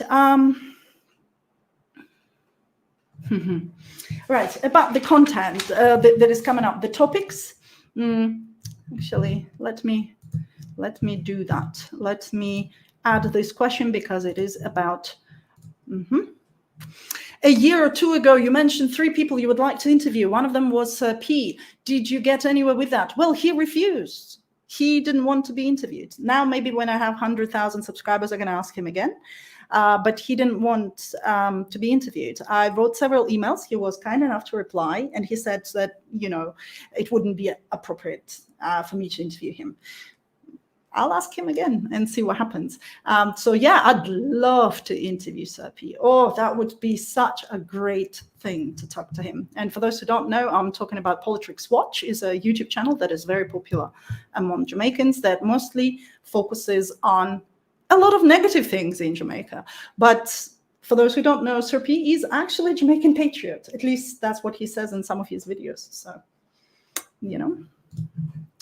Now, more about upcoming content. This one is also to do with the upcoming content. What is your opinion on Jamaica becoming a logistic hub? I'd love to talk to the people who are currently considering building this large hub in Jamaica and turning Jamaica into the center of logistics. It is a very difficult task, but a very interesting one, and I want to make a video on that. So yes, I don't have any opinion on this yet because I haven't done the deep research that is required for it. Once I do it, yeah, definitely going to be mentioning this. More about the topics. So what are some future topics you plan to cover? This was one of the important questions. Let me see, I have them here. So of course, as you know, I've been working on 2 large videos. Well, some of you might know about Paul Bogle portraits. I'm still working on it. I thought it would take me a few months. I'm still working on it. I'm now going to become like a resident of RGD to try and find the archives, the information from the archives I need. So yes, I'm working on that one. So that one is coming up in October, actually, for the National Heroes Day. Hopefully, I really hope I'd be able to finish it by then. Who Owns Jamaica is another large documentary that I've been working on for ages. And that one's going to come up hopefully before the end of this year, after Paul Bogle's video. Then I'm also working on the Ireland and Jamaica link video. For that, I actually did some filming in Ireland, and I am working on now getting the Irish people in Jamaica. Thank you so much for contacting, because there have been quite a few people who contacted me on that. So I will be working on this. And that one, hopefully, I'm going to finish before September. So this one is coming up sooner. Now, one of the big documentaries, and a very serious one and a very difficult one, is that I am planning to do as well, is about bauxite mining.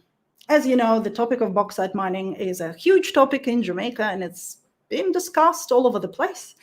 And what I find the most incredible is that most people think that bauxite mining is an issue because of the cockpit country and the environmental damage that is done by those companies.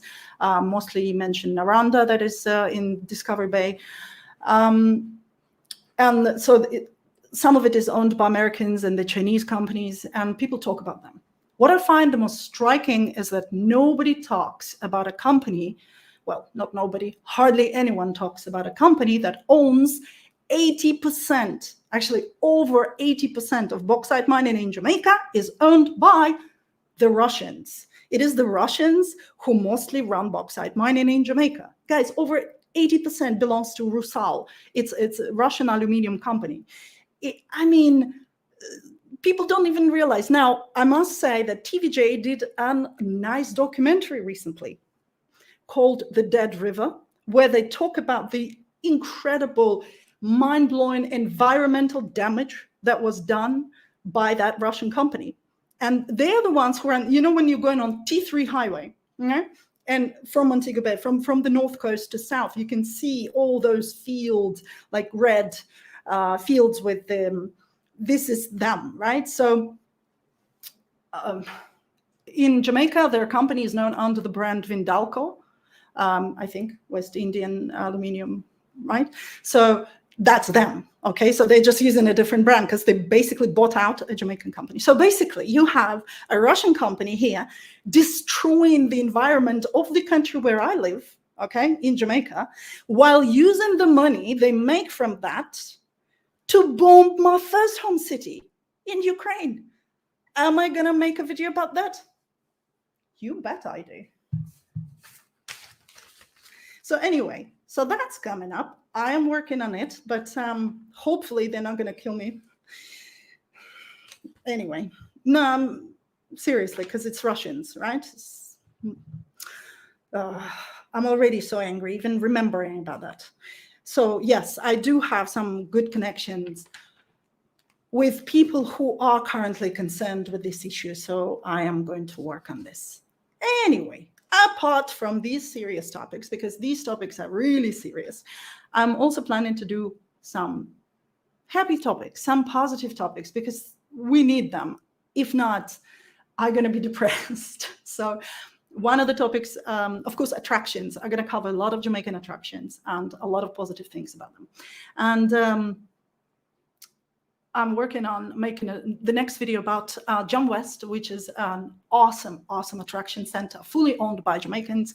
They run such great experiences. They offer such great experiences. So this one is coming up, but also a lot about waterfalls and so on. And I'm definitely taking notes of the topics that are suggested here, and I'm going to post more of them now. AJ, are there any follow-up questions? No? Okay, good.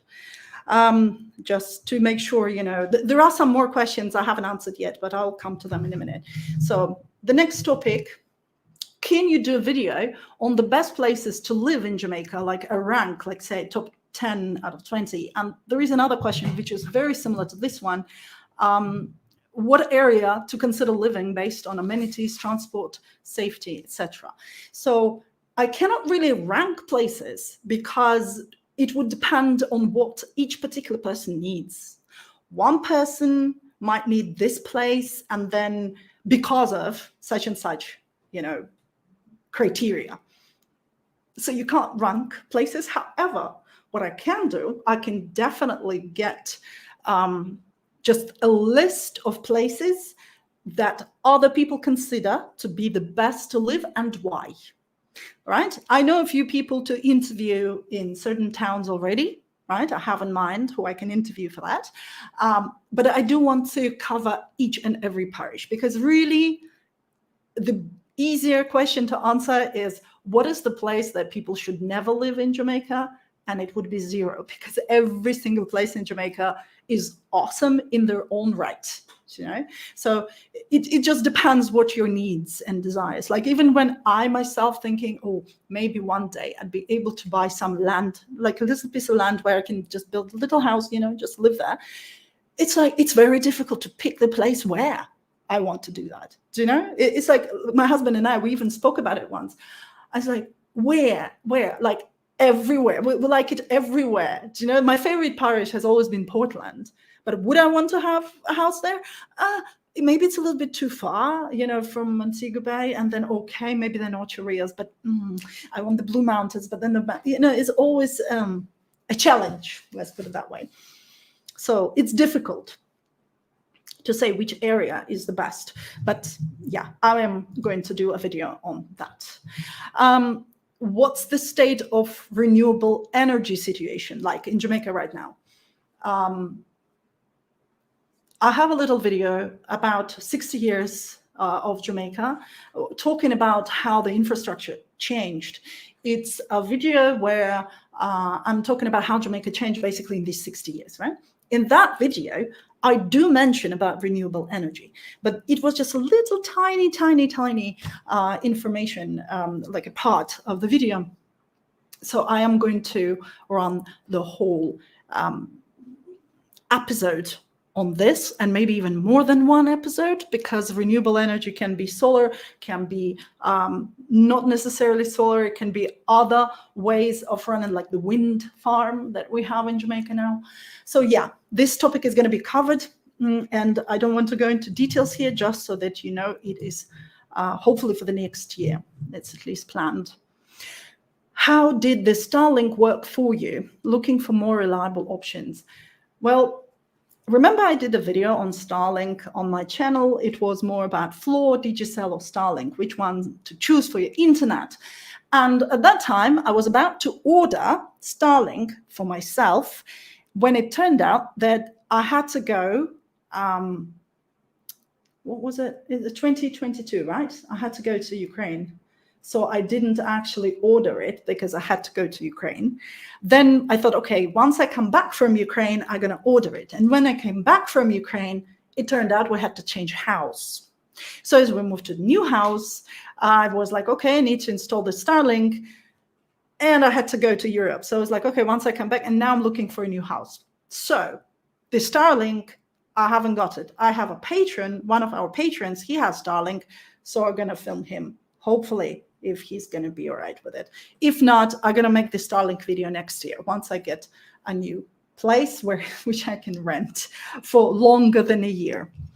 Anyway, so that's with that. By the way, while talking about it, if you know anybody in Kingston who have a house they want to rent out long term, just let me know using my email. It's in the pinned section, because I might have to move to Kingston. Even though I love living in Montego Bay, I might have to move to Kingston either at the end of this year or next year. So please, if you know somebody who has a house in Kingston, do let me know. At least 3-bedroom house. Yeah, just saying.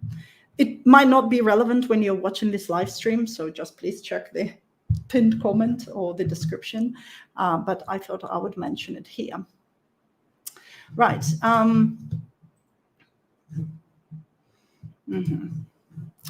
Right. What is the next question about the future topics?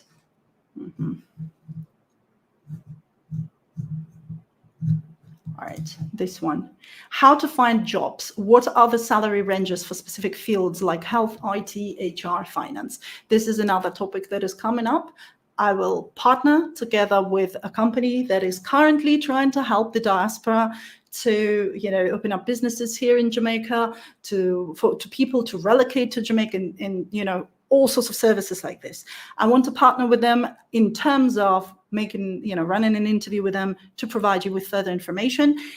And within this interview, right, we're going to discuss the jobs, because what's happening is that in Jamaica, there is no website where you can simply go and find a job. There's just none. There's Caribbean jobs, but it kind of covers the whole Caribbean, and the jobs don't really get updated there. And so me as an employer, it's very difficult for me to find any staff to hire. I have to ask a friend who knows a friend who knows a friend, or I have to go to HEART, which is a Jamaican government agency. But there are only certain jobs that are advertised there. And again, for people who do want to find a job, there is nowhere to go. They have to ask a friend of a friend of a friend, which is kind of crazy. There needs to be a website where this information is available. So I am trying to figure out what's going on. But this is something I will be making content. I cannot provide you now with the salary ranges for different jobs, because this is not something you can just say offhand. I actually need to make a list with different types of salaries and types of jobs and the salaries for them. Would love to see a feature on JAMDEX in Jamaica. That's Jamaica's central bank digital currency. I had no idea what that was until that comment came up, and thank you so much for making that comment. I'm going to learn about it, and since I am hoping to do a feature with the Bank of Jamaica, I will actually ask them about that as a part of the interview. All right, let me finish this topics section, and then we'll go into the questions that have been coming up while I was talking about this. Please do coverage on Manchester and Rocky Point and Clarendon. There are many places in Jamaica that have historical value or some interesting points about them, but this, I want to cover them as per parish or as separate videos, depending on what the places are and how much interesting going on there. I don't know if that's, my English is terrible. How much going on there, basically, right?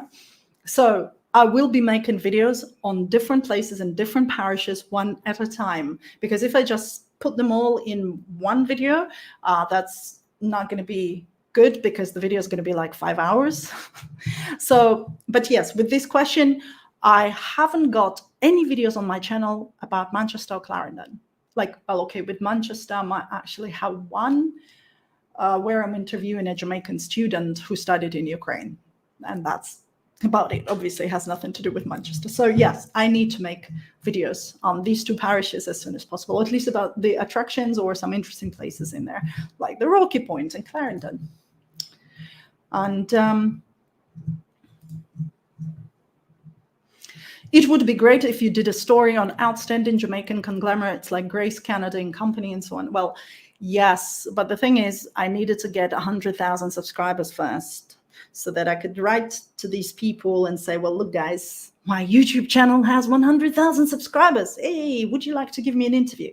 Because if I just do a video on them talking just by myself, this might not be the best thing. It's best to actually interview their representatives and do the video that way. So yes, I'd love to do these. So I've been waiting for 100,000 subscribers before I could, you know, go to them with these questions. Right. Would you be interested in doing some research on Hollywood actor Errol Flynn? He had a stay in Portland and visited quite often. Yes, I know about Errol Flynn in Jamaica. I know about the contribution he made to Jamaica and where he lived. And all of this is like an interesting topic in its own right. I haven't been planning to do a video on that anytime soon.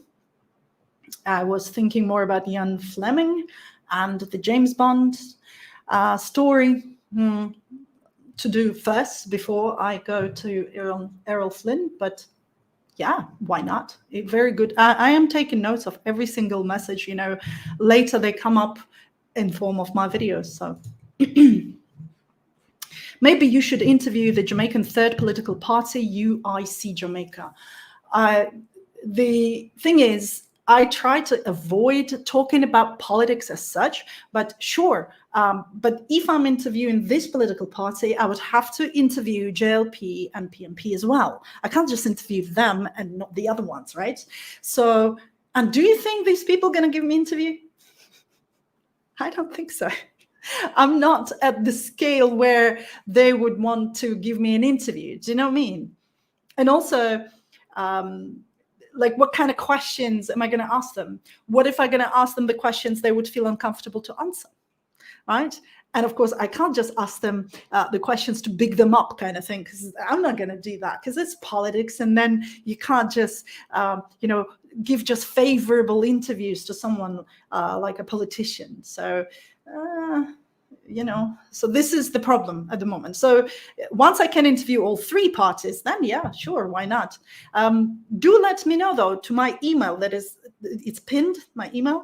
Please send me what you know as contributions of UIC political party to Jamaica, because I was trying to look through the website. I couldn't find any information. They just had like some Instagram photos, and that's it. There is no information as to what they've been doing in Jamaica. So please, if, I mean, I haven't done deep research on that, but if you send me this information to my email, this would be really helpful. So I wouldn't have to go through a lot of interviews for like 3 hours listening to them. So please do send it to me. Right, one of the last questions. What is the process of customs to bring seeds in or bringing back goods to get settled? If you have experienced, you know, bringing stuff into Jamaica and can share your experience on camera, please send me a message to my email, because I haven't sent anything to Jamaica like this. So I won't be able to speak on that from personal experience. I can sure do the research, but if someone can share their experience with me, this would be brilliant. Okay. Okay, so there are a few questions about music in Jamaica. And the questions are, can you do research on reggae music? And I can, but the problem is I cannot make a video on YouTube featuring reggae music, if you see what I mean, right? If I talk about each like musician, I would have to feature his or her music, and YouTube would not allow me to do that, right? They would strike me for copyright, things like that. So this is my challenge with music. I cannot make a documentary about Jamaican music because YouTube would not allow me to post parts and bits and pieces from that music, and that's going to be a problem. And another question about music is related to dancehall. Again, is the same thing. I can talk about dancehall, but making a video about dancehall music and not feature any dancehall music, that would be just silly. So I have to find a way of how to do that, and I still haven't figured out how. But yeah, this is something I am thinking. Definitely, I do want to make a video about music.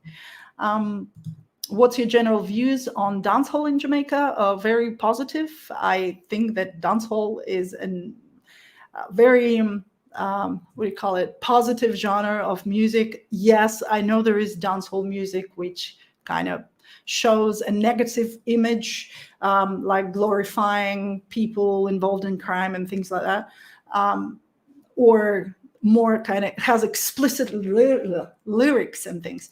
But that doesn't take away from the fact that a lot of people are enjoying dancehall music, and that there are also positive ones too. So yeah.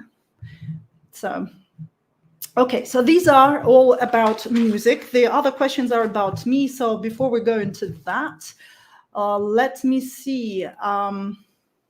Right, some of the notes. Or I see Throp was here, right? He's like sending congratulations on the 100K. Thank you, Throp. Thank you, man. Yes. Oh, Rochielin, brilliant. What, Rochielin was here? I'm just seeing AJ highlighted some of my friends and people I did a collab with. Oh, brilliant. Thank you so much. Thank you, guys. All right. Some other questions. Which is the safest? Okay, let me just copy paste. AJ, don't forget, yeah, to put, maybe when it's not a question, just put exclamation mark, because if I'm looking for questions, and then so I don't get confused. All right. So create a new banner. Need a little bit more water. So I think it's going to be more than 2 hours, because I still have lots of questions to answer. And if you guys getting bored or something, remember this live stream is going to be recorded and published on YouTube, hopefully. So if you have really tight schedule and you can't listen, to the end of the stream, you can always, check it out in the recording. I would prefer you be here, but just saying. Okay, which is the safest parish to live in Jamaica? Is Portland. Statistically, it is Portland. So, yeah. Blue Mountains, which is between Portland and St. Thomas. So it's a place where, not just this year, I'm talking about statistically in general. So this is definitely, they have 0 crime rate in Blue Mountains. Well, at least they've had for quite a few years now. So yeah. Right, so the next question is, will there be a video about Jamaica and Ethiopia? When I have a chance to go to Ethiopia, then definitely. I cannot afford to go to Ethiopia just yet. But making a video about Jamaica and Ethiopia without actually going to Ethiopia would make no sense. Before I go to Ethiopia, my priority countries to visit are Ghana and Nigeria for the project Out of Many One People. And for that, I would need kind of a little bit more views on this channel, because, again, affording these trips is not something cheap. So, yeah. Okay. Let's see the next one. Out of all the videos you have created, which one is your favorite and why? It's difficult to say. I would probably say it's the one with the master teacher, Clyde Clarke. It's the video that I published on the 1st of January 2022. I remember because I wanted to start that year with something extremely positive. And I published that video. Mr. Clyde Clarke is the art teacher. He's an art master. And, well, first of all, creating that video was very, fulfilling. It was very interesting to listen to him, to just be with that person and listen to him. For those who don't know, I have that video on my channel. It's under what's it called? Master Teacher, White Clarke, Art Master Teacher. Please check it out. It's absolutely amazing, man. And for those, well, most people don't know that, right? But when you watch my videos, you can often see how clear people, when they are giving me an interview, you know, they're just very clear in expressing themselves. You know, they don't do these things, right? But the truth is, very often I cut out these moments because I myself, as you can see with the live stream, I'm not as clear in expressing my ideas and thoughts as I am on my recorded videos, because of course there I cut out a lot of the things that I do, and this sound, which is so annoying, and I have to cut it out so that it's more pleasant for people to watch. And this is what I do with other people I interview. I make sure they sound as proper. But with Mr. Clyde Clarke, he is probably, well, I wouldn't say he's the only one, but he's the one I remember really clearly, that he was so precise in expressing his thoughts and ideas that I hardly had to cut out anything. I don't, like, he's just so... Anyway, so watch that video. If you haven't watched it, definitely. It's my favorite. And also, I did have a question here, which video I consider the most educational that I created. And again, it would be that one, probably. Yeah, one of them. But I'll come to this. All right, another very interesting comment. Let me see. So, okay. With the technology revolution worldwide, would you think about doing a video about high school curriculum? I'm curious what is being taught 2023. Interesting, really interesting. I haven't thought of it. I really haven't thought of it, because filming what schools are doing is not, I've never considered doing that. This is something that might be interesting. I generally had a problem with filming schools because I cannot film school children. For that, I need a permission of their parents, and it makes the whole process very difficult. But yes, talking about the actual curriculum at schools, why not? Yeah, gonna have a look. Thank you for the idea. Okay, so this one. How easy is it for someone from the UK to set up business in Jamaica? And what are the risks to tourists in a country retreat in the countryside? These are two separate questions. With the business, how easy it is for someone from the UK to set up a business, just as easy as from anyone from anywhere else. And setting up a business is generally not a big deal in Jamaica. You just go register a company and, you know, just take it off from there. It's running the business that is the problem. You know, setting up a business is easy, like the actual registration process. Please check out, once again, my video about the company's office and how to register a company in Jamaica. But generally, it's not a problem. You might have a problem with labor. As I said, there is no like website where you can hire people. And what are the risks to tourists in a country retreat in the countryside? What are the risks to tourists? Tourists generally have no risks in Jamaica. It's the locals who are usually the people who get risks, unfortunately. So the tourists don't. People in the countryside are usually very nice in Jamaica. So, right, so this would be, it's only 3 questions left, AJ. It's more coming up. Okay, so you're just looking. Have you done, sorry, let me just do this. Have you done or will you do a video on the Jamaica public school system? Same thing, related to schools. And yeah, as I said, it's a great idea. Thank you so much. We'll probably think about it. By the way, other YouTubers who might be watching me, if you see any of the topics you also want to cover, please do.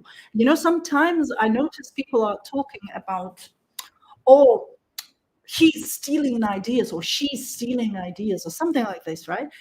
In YouTube, there is no such thing. If you see someone is doing a video on whatever topic and you think you can do a video on that topic too, brilliant, do it. Because the more people, like within Jamaican society, right? Within Jamaican YouTubers, let's put it that way. If I make a video on whatever topic, someone else, some other YouTuber makes a video on whatever topic, and then they're on similar topic, they would be recommended to more people. So as a result, both of us will benefit because more views going to come to our channel. This is like a perfect thing to do. So if you believe that someone is stealing someone's topics, well, that's a brilliant thing. Please do steal topics. That's a brilliant idea. Now, I remember me and Rochielin in 2020 were doing videos on the cost of living in Jamaica. And Rochielin published a video on cost of living. Then I published a video on cost of living. Or the other way. Anyway, we didn't look at each other. It just happened separately, but it just coincided, right? And as a result, because we kept pushing the videos about the cost of living in Jamaica, both her videos and my videos went like, woo, really, really up. By the way, I recommend Rochielin's channel as well. She now, as far as I know, moved to the United States, but she has a lot of videos to look at about the property in Jamaica as well, like real estate. So this is something also to consider for those who are thinking about like information about property and things. Right, so yeah, so topics important. Have you? Okay. Right. This is a brilliant question. I like it. Let me post it for you here. Have you ever interviewed the Indian community in Jamaica and other Germans community? I haven't. I'd love to. I even have a list of people from the Indian community who I'd love to interview.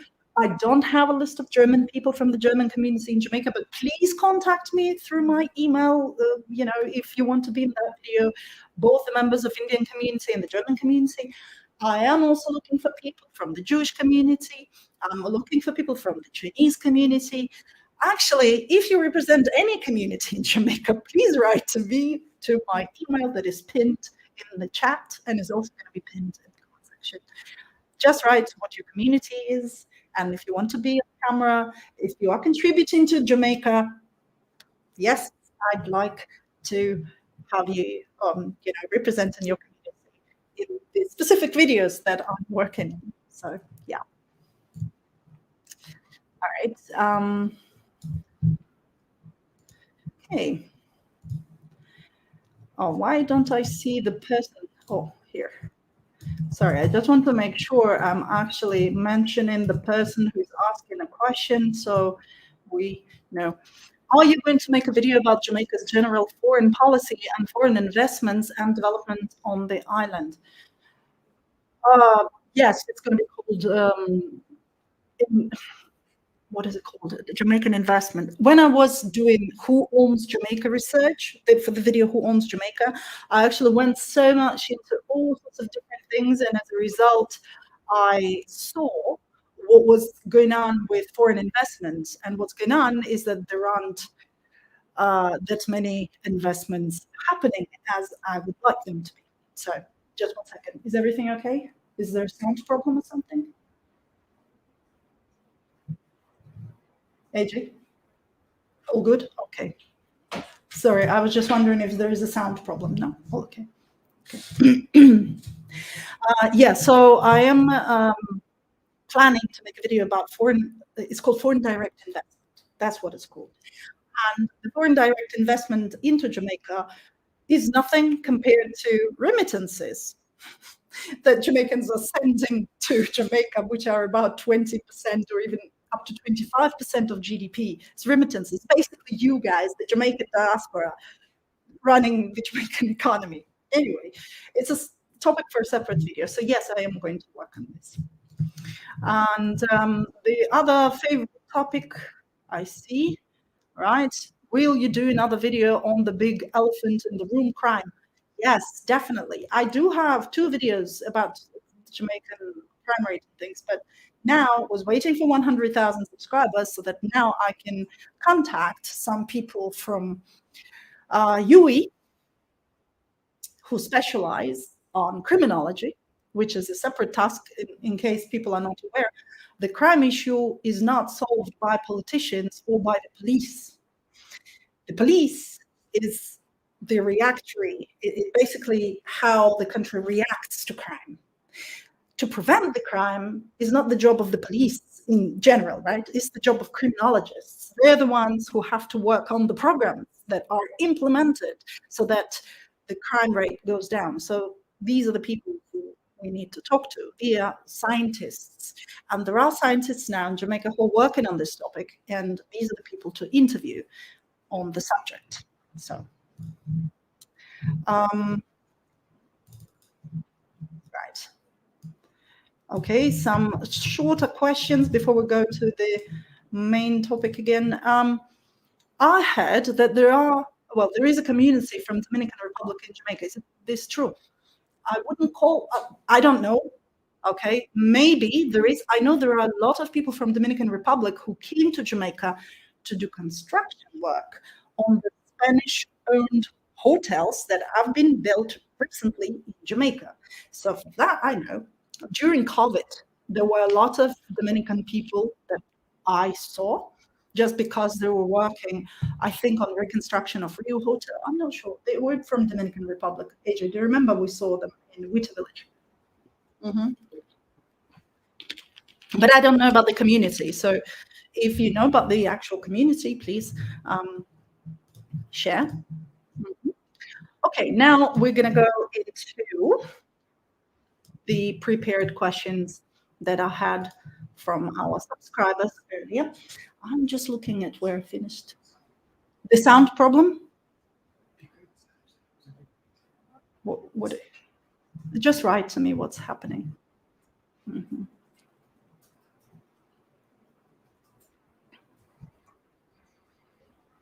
Mm-hmm. All right, I'm just trying to go through to the point. All right, so okay, we finished on the personal questions to me. I don't know how interested people would be, but I would include them just to make sure. Right, let me check first what my husband was saying, that there was some issue with the sound. All right, so the microphone was pitchy, going back and forth. Yeah, maybe the interference in the sound is the floor connection, because my connection is not perfect. So I guess this is the reason. So how's the sound going now, AJ? Can you check? Can you please check if the sound is clear or if it's okay? Yeah. All right. So maybe, yeah. So maybe sometimes because of the delay or something. Mm-hmm. Right. So anyway, the questions about me personally, and then I'm going to go to the set of questions that come up maybe more. Okay. So first simple one, do I have a favorite genre of music, Jamaican or otherwise? I do. It's jazz. I love jazz music. I'm not that old. I just love jazz music. I also like classical music, but I also listen to rock music and heavy metal, which is really strange for someone who lives in Jamaica. I do like reggae, but I started liking reggae as well as dancehall from the time I moved to Jamaica. Before Jamaica, I'd never really listened to reggae. I mean, yeah, so that was something that changed. Toots and the Maytals is my favorite reggae band, Jamaican music. Yes, definitely. Okay, so what is your general view on dancehall in Jamaica? I support it. Okay, so the next one, do you enjoy dancing and do you know some of the classic dancehall dances? When I was a teenager, I took part in competitions copying Michael Jackson. Michael Jackson used to be my favorite artist in teenage years, and I even won some of the competitions. So I used to dance a lot. As for dancehall dancing, I do try to dance. Yes, I love it, but it's usually only my husband who's allowed to see that. So Yeah. Anyway, yeah, I used to dance belly dancing as well. I used to do belly dancing because for those who don't know or who hasn't guessed yet, I'm ethnically mixed person, and as you can see from puffy eye, and I really have fluffy hair, and this kind of looks. I am partially Middle Eastern, so this is something. Yeah. Anyway, so I do dance. Yes. Um, how have your kids responded if they hear a dancehall song playing when just out and about in society? Has this been a challenge when raising kids or not really? Well, first of all, I don't have this problem. Maybe some people would have, but I don't have it because my kids don't understand the lyrics in the songs that I play around. So, but even if they did understand, you know, I don't think people should be protected or should be in this protective environment and somehow, make them not realize what the real world is like. This exists, fine. Maybe, sure. I mean, it's difficult for me to answer this question because it's not so relevant to me because I haven't had these problems. Maybe for someone who have had these problems, it's best to ask them. And when I'm doing a video on dancehall, I will definitely ask people in the interview with this question. Very, very good question. Irina, my question, I'm dying to know, what is your favorite food in Jamaica? It's ackee saltfish. I love it. One of my favorites, definitely. Now, my favorite ackee saltfish is the one that my husband cooks because he's so good at it now. We can't wait for akis to get ready. So, yes, so this is definitely one of the favorite ones. But other than that, I definitely like jerk chicken. I'm not a vegan, I'm not a vegetarian, so I eat jerk chicken and I really like it. My favorite one is Lilliput Jerk Center, the one in Lilliput in Montego Bay area. Well, it's between Montego Bay and Falmouth. It's the best jerk chicken I have tried in Jamaica, but I haven't tried it everywhere, so I can't. It's only when I tried jerk chicken everywhere I can say that this one is my favorite. But so far, out of about 20 different places where I tried jerk chicken, more than 20, Lilliput Jerk Center is the one I would definitely big up and recommend. And again, I'm going to leave the links. Which has been your most educational vlog? Okay, this is the question I want to say. It's probably my 2 vlogs on art. One vlog on art with the art teacher, Clarke, and one vlog on art with his student, Mark Anthony Hill. So the one who actually lives in the US, he's Jamaican, but he has become a very successful artist in the US. So please check that one out. But it's really not for me to say which video is most educational. I think the video that looks more like a lesson would be my video on hurricanes. I am just giving scientific facts about hurricanes and how they work and whether Jamaica can deflect hurricanes. Deflect, reflect, deflect. Yeah. Is there a past interviewee you would like to re-interview? I generally try to make sure that I run an interview in such a way that I wouldn't have to re-interview anyone. So since my channel is only 3 years old, pretty much all of the interviews are still new. So maybe in 10 years, I can just go back to all of the people I already interviewed and re-interview them. So no, the answer is no, not yet. Are you dating a Jamaican?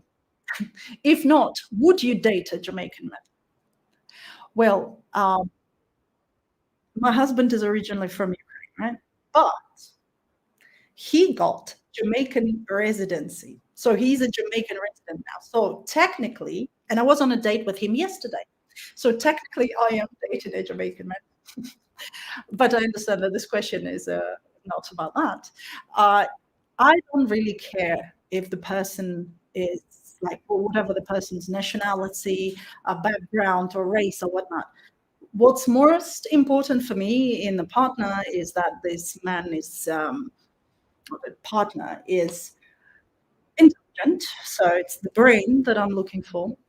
Caring, handsome, of course, and doesn't bother me, when I want to do my things. So if I want to make my projects, if I want to make money, if I want to run a business, he would not try to control me or interfere. So yeah. So as for now, no, I wouldn't date anybody. It doesn't matter if it's Jamaican or not. I mean, the questions, personal questions, but fine, not going to shy away from. What has kept you pumping during your obstacles? So that's basically about like if there are difficulties with my channel, because this question was one. The support from my husband. You know what? One things people don't know is that, and that I don't usually talk about, is that I'm a very lucky woman, and I don't want to talk about it because, well, usually because I don't want people to know about that. I want to be, just happy in my relationship, and that's it. And we're going to be, actually in a few days is our 15 years anniversary with my husband. So I'm looking forward to it. Anyway, so yeah, it's the support from the people I love, and the love that I feel from the closest people to me. So that's definitely. Other than that is, of course, the support. Well, if we're talking about the YouTube channel, it's definitely the support of the patrons. I just can't, I would state that enough. The support of the patrons on this channel. Sometimes, especially when the full-scale war began in Ukraine, I was like, can I ever run this channel? Can I continue running this channel? Like, come on, guys, how can I focus on something positive in Jamaica when this stuff is going on, And it's only because I had all the support, people writing to me in the comments, and the patrons still like, no matter what's going on, we're here to support you. And, I just got strength from that. So yes, definitely. Okay, so there's a suggestion. Some trusted subscriber. Okay, so this is the requests and suggestions. This is the last section that I'm going to go through before answering all the other questions. So some suggestions and requests that people were making, and this post is really nice. It actually helped me. Some trusted subscribers as moderators for the live chat to monitor troll interference. Thank you for the suggestion. I don't mind troll interference. Actually, I don't mind any bad comments or negative comments. Fine. I never ever delete any comments on my channel. Sometimes comments can be deleted by YouTube, not by me. They can be flagged by other people. So when other people flag the comment, it can be removed by YouTube. But I personally don't delete any comments. The only comments I ever deleted were scam messages, like, "Ooh, come to our channel and enter this number and you're going to get millions of dollars," this kind of stuff. So that was obviously bot messages. So those I deleted. Other than that, I don't mind. Any trolls, any negative comments, that's fine. But this comment reminded me that I need a moderator for the questions. And that's why my husband is on the other computer helping me out with this. So thank you. If not for this comment, I might have not thought about it. So yes, thank you so much for the reminder. Okay, just 4 more comments before I come, or questions before we come to the recent ones in the chat. Teach YouTubers research methods. So this is another suggestion. Teach YouTubers research methods online. We'd like to know more how you arrive at your info. Is it really something people want to know? Because if they do, I can indeed make a video explaining how I do the research and how I arrive at the info. The research takes several stages, and the first stage is to study philosophy. I'm a big fan of philosophy. Philosophy allows you to open your mind and realize that not everything the way it seems.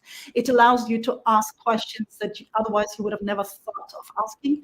And these are the 2 factors that allow people to do the research. It's not a particular technique, it's the way of thinking. So yeah, I can make a video of that. Are you sure you want that video? So yeah, but this is something I would definitely be happy to share, because I love doing the research. It's something that gives me so much energy, so much. It's the adrenaline rush I get when I find some information I never thought I would ever find. Sometimes I find something I never even thought I needed. And when I find it, I was like, you gotta be kidding me. And this it gives me goosebumps. It's brilliant. Yeah.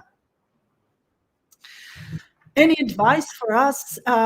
We get our youth. Okay, so this message, actually, it's just a part of the message because it was so big I couldn't post it all. Sorry. Let me get this paper. Okay. All right. You inspired us to create our own channel as we retired to Jamaica this past June. Would love if you had any advice for us as we get our local youth involved in our YouTube channel video creation. And as we are now monetized, our goal is to use all money earned to help the youth of Jamaica. Richness is life. Well, first of all, please, very important, YouTube doesn't give that much money.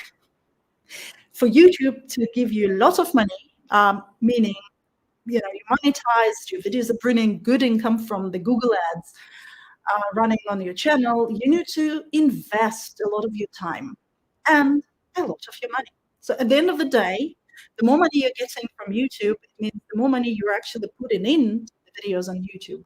And as a result, the actual margin, the profit margin is not that big, if any, and the amount of hard work and consistency that has to be put into YouTube.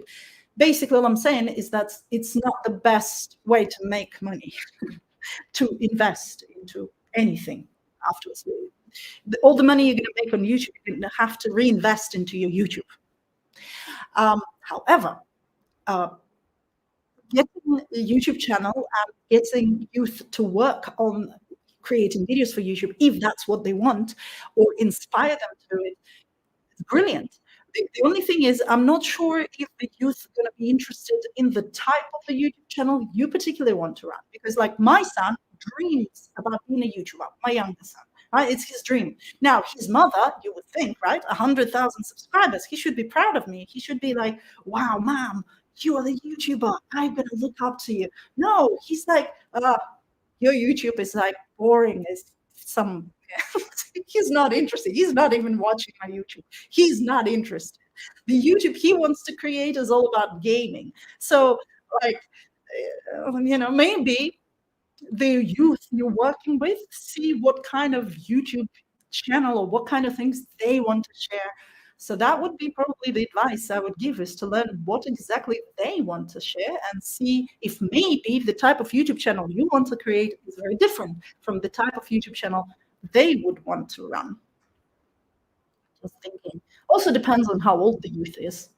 So, but yeah, this is a great way to definitely, spend time and have some quality family time together. And yeah. Or maybe to support someone in the community. So it depends if you mean your grandchildren or your children, or if you mean just people in the community. I would like you to help me set up a charity foundation in Jamaica. I'm Jamaican living in the UK. I do have a very difficult relationship with the concept of charity, because charity is a very complex issue in terms of why. Do you know, when somebody wants to run a charity organization, why do you want to do it? Just to see where I'm coming from. I find that people who are helping others, deliberately going and finding poor people or people who are struggling and then helping them, and nobody ever knows about them doing it, right? Then this person is actually doing it to get his own, what do you call it? They're basically doing it to make themselves feel good because they're helping others, right? There are people who are helping others and make videos about that, or make some posts about it on Instagram, or taking pictures with the people they're helping. Again, they're doing it for themselves more than anything in this case, right? And that becomes a problem because it's not, it's complicated. Anyway, charity, I find that charity is one of the most selfish things you can do, because you are helping others, but you are getting something from it. You're getting the nice feeling from it that you are helping others. And I have a problem with it sometimes because people are helping others and they're filming them, and these people feel belittled. Do you see what I mean? Like, oh, let me bring this stuff to these poor kids. Let me film these kids, and these kids are like, oh, thank you. You know, I know because when I was a child, some guys from the United States, from the church, I don't remember which, some church, they came to Ukraine, and that was in 1990s, and we were considered poor children. We were, and they came, and they were bringing on us all these used clothes, all these kind of things, and I felt so awkward. I felt like I was nobody, you know, and I had to thank them. So, mm, so this is my problem. But other than that, charity is, of course, very important. And if everyone in this world was as selfish as I am trying to help others, this would be fine because people would be just helping others to make themselves feel good and everyone would be benefiting. Can I help to set up a charity? I don't think I'm in a position to do that, but who can help is definitely the Companies Office of Jamaica, because you can register a charity organization through them, and then you can contact other charities that already exist in Jamaica and see how you guys can cooperate. All right, so this is just some suggestions. I don't know if they're important, but I thought I would, point this out. I'm sure some people might disagree with me. I don't know. Are there any follow-up questions on that? Anyone saying anything? No.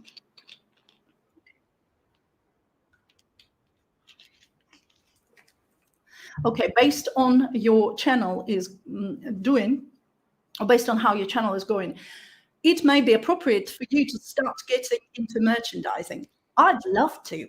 Actually, this is something I'd love to do, not so much for money making, but for collaborating with Jamaican companies that produce goods, like authentic Jamaican goods. I want to have an ability to merchandise, well, go into merchandising and work together with them so that more of their goods can be put, placed on the market so people can see them, just to give a little bit more visibility to these companies. I am considering a few companies, but first I had to get to 100,000 subscribers. Now I have reached that point, so now I can actually contact some of the companies. And if you are a Jamaican producer, if you produce Jamaican services or especially Jamaican goods, please let me know and see if we can, create some nice goods to be promoted on the channel. Why not? As long as the main criteria, you have to be based in Jamaica, right? And you have to be producing goods in Jamaica. So you can be a foreigner, but a resident here, So yeah, local production. That's the main goal. It would be nice if you can do promotions on authentic Jamaican products. Yes, that's precisely what I want to do. And also, I want to make videos about different Jamaican products, like a separate story, interview the owners, and show exactly what's going on. I have already done some of these. For example, I have a video on tomato farm. I really love those little, grape tomatoes. And I made a video about them, and I visited the farm and I filmed them. It wasn't more like a promotion. It was more like I was just interested because this is something I buy. But what happened next? I published that video, and you know what happened? Those tomatoes disappeared from the shelves in the supermarkets because everybody went there and bought them. So I came like a few weeks later after my video got like lots of views, and there were hardly any tomatoes left. People were just buying them. So I have to be careful. Or people who are, working with me with these kind of, with their products or services, make sure you do have the supply. So now each time, again, with these tomatoes, when I see them, I get them. And Radical Farms is the name of the company. So yes, I do want to do the promotions in form of stories. I want to share their stories. So it's not really a promo. Do you know what I mean? It's just sharing a story, which I believe is important. More people have to be highlighted and placed so others would know about their businesses. That one is all right. That's it.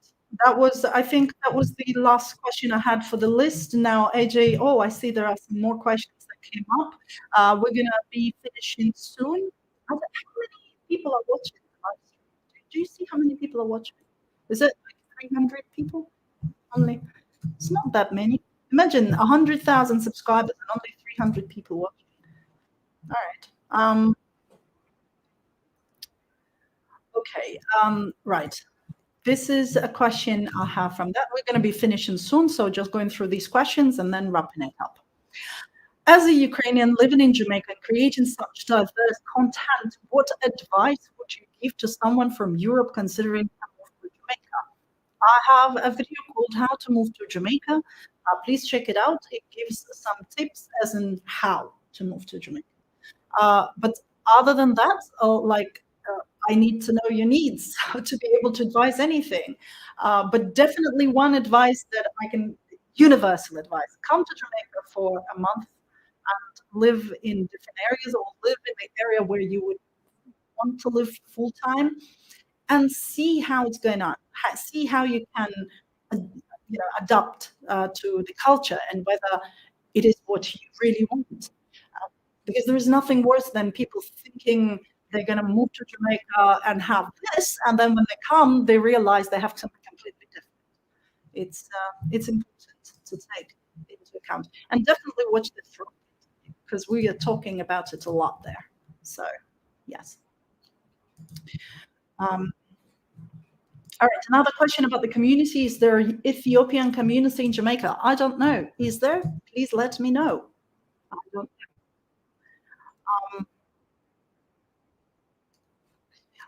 Why not do a video on the housing building standard in Jamaica? I don't understand what standard means. Housing standard. I don't know what it means. Maybe someone can explain in the comments. So AJ, if you can find the follow-up question, the follow-up explanation from someone. Sorry, sometimes my English. And also 2.5 hours talking non-stop. You see, I might be a good politician, eh? Just talking non-stop. Terrible. All right.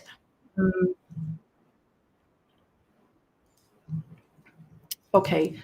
A big video for you would be to interview members of the security sector for pros and cons and where they can improve crime and community relationships.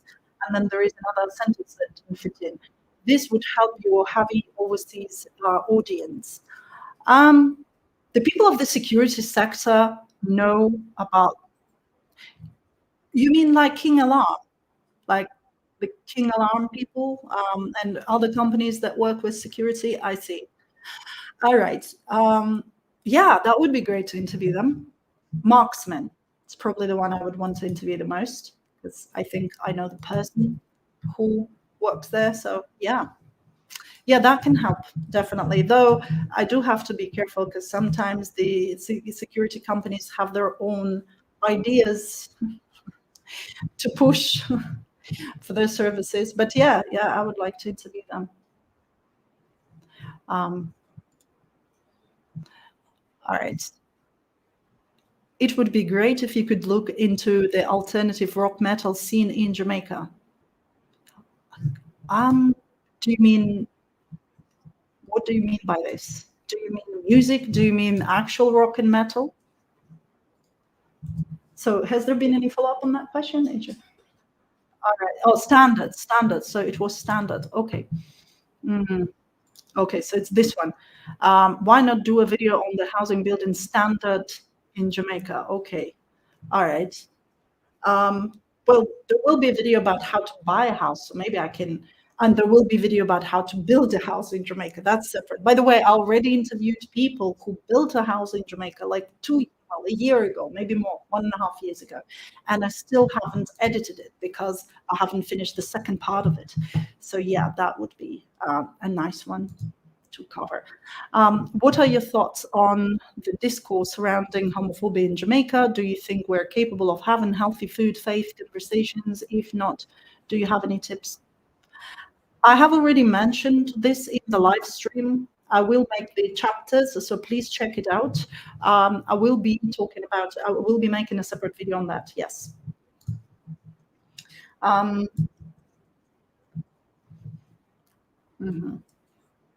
right. AJ, do you see more questions? I see some of the questions. Right. I don't want to repeat the questions that have already been answered or similar ones, right? So, because we're already 2.5 hours, I don't know who's going to listen to this, but thoughts on a vlog channel. I don't want to have a vlog channel because not that many people are interested in me. Honestly, the people are watching my content because of the content. And if I was a Jamaican, born Jamaican, then yeah, it would have made sense to make a vlog because people would be also interested in me. But because I'm a foreigner, this not many people are interested, so it would make sense. And also, I'm quite private about my private life, because private life should stay private, in my opinion. There is nothing wrong with personal vlogs, but for me personally, I just find my personal vlog to be boring. Like, imagine a personal vlog. Hi guys, today we're gonna edit a video. So just watch me 10 hours editing a video. Exciting. Tomorrow. Hi guys, today I'm gonna write a script. Just watch me 10 hours writing a script. It's like my vlog video is gonna be super boring. So nah. Do you think Jamaicans are slow to adopt to new ideas? Definitely not. They're very fast to adopt to new ideas. The problem is those who adopt to new ideas the fastest usually go to New York or some other places in the United States and then become, I don't know, the judges to judge former president of the United States. So they're fast to adopt to new ideas. It's just that sometimes people can get kind of an image that Jamaicans are slow to adopt to new ideas, but no, I wouldn't say that.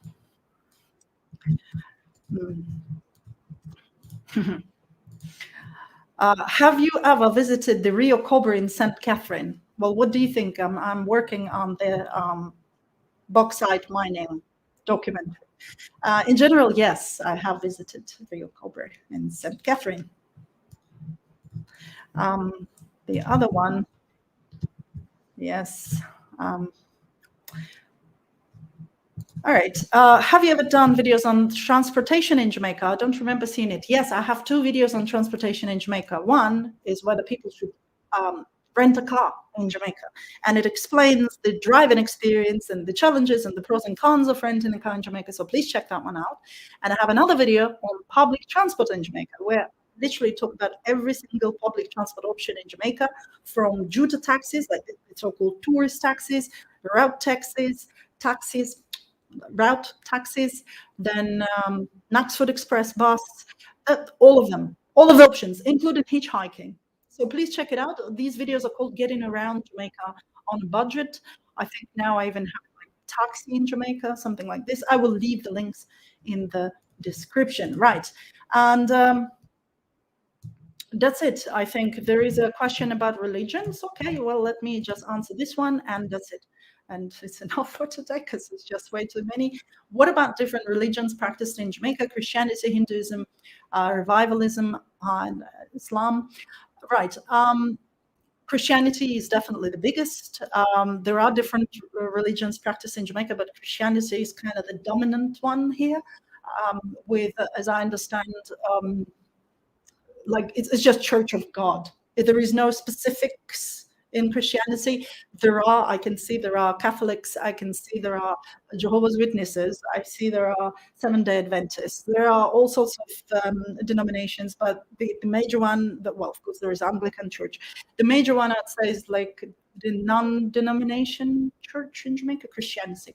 There is also Islam in Jamaica. There is, I know there are, well, I'm not sure if there is a mosque in Kingston. I know there is like some Islam centers in Montego Bay. There is one.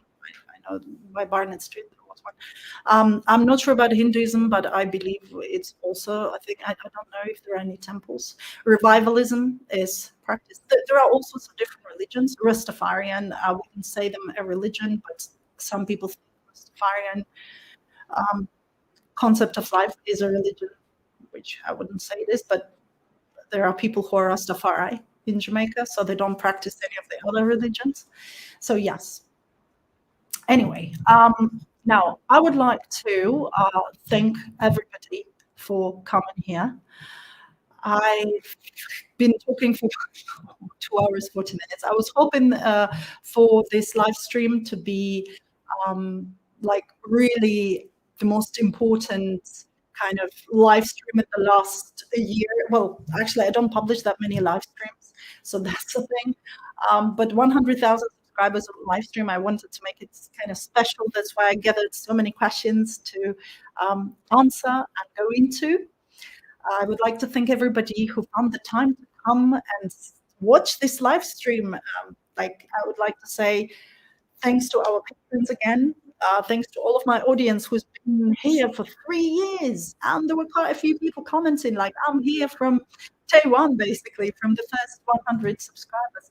Thank you so much. I really appreciate your support. I appreciate your help with the channel. There are so many more things I would like to talk about on this channel, and so many more videos are coming up, and I hope you're gonna love these videos because so much work went into them. So yes, thank you guys. Is there anything anyone saying? Like, it's just people saying hi? Oh yes, I forgot to say, don't forget to give a like to the live stream. I don't know if anyone was saying but I would appreciate if you like the live stream, if you liked it. And thank you so much. I'm looking into the comments, like big up. All right. And yeah, blessings to everyone. Have a fantastic weekend. More videos are coming up soon. And please stay tuned. I'll see you very soon in the next one. This video will come out as a recording. Hopefully, YouTube's going to save it, but it's a 2.5 hours video, almost 3 hour video. It's going to take them some time to process it, but it is going to be here. Thank you once again, and I'll see you in the next one. Bye for now.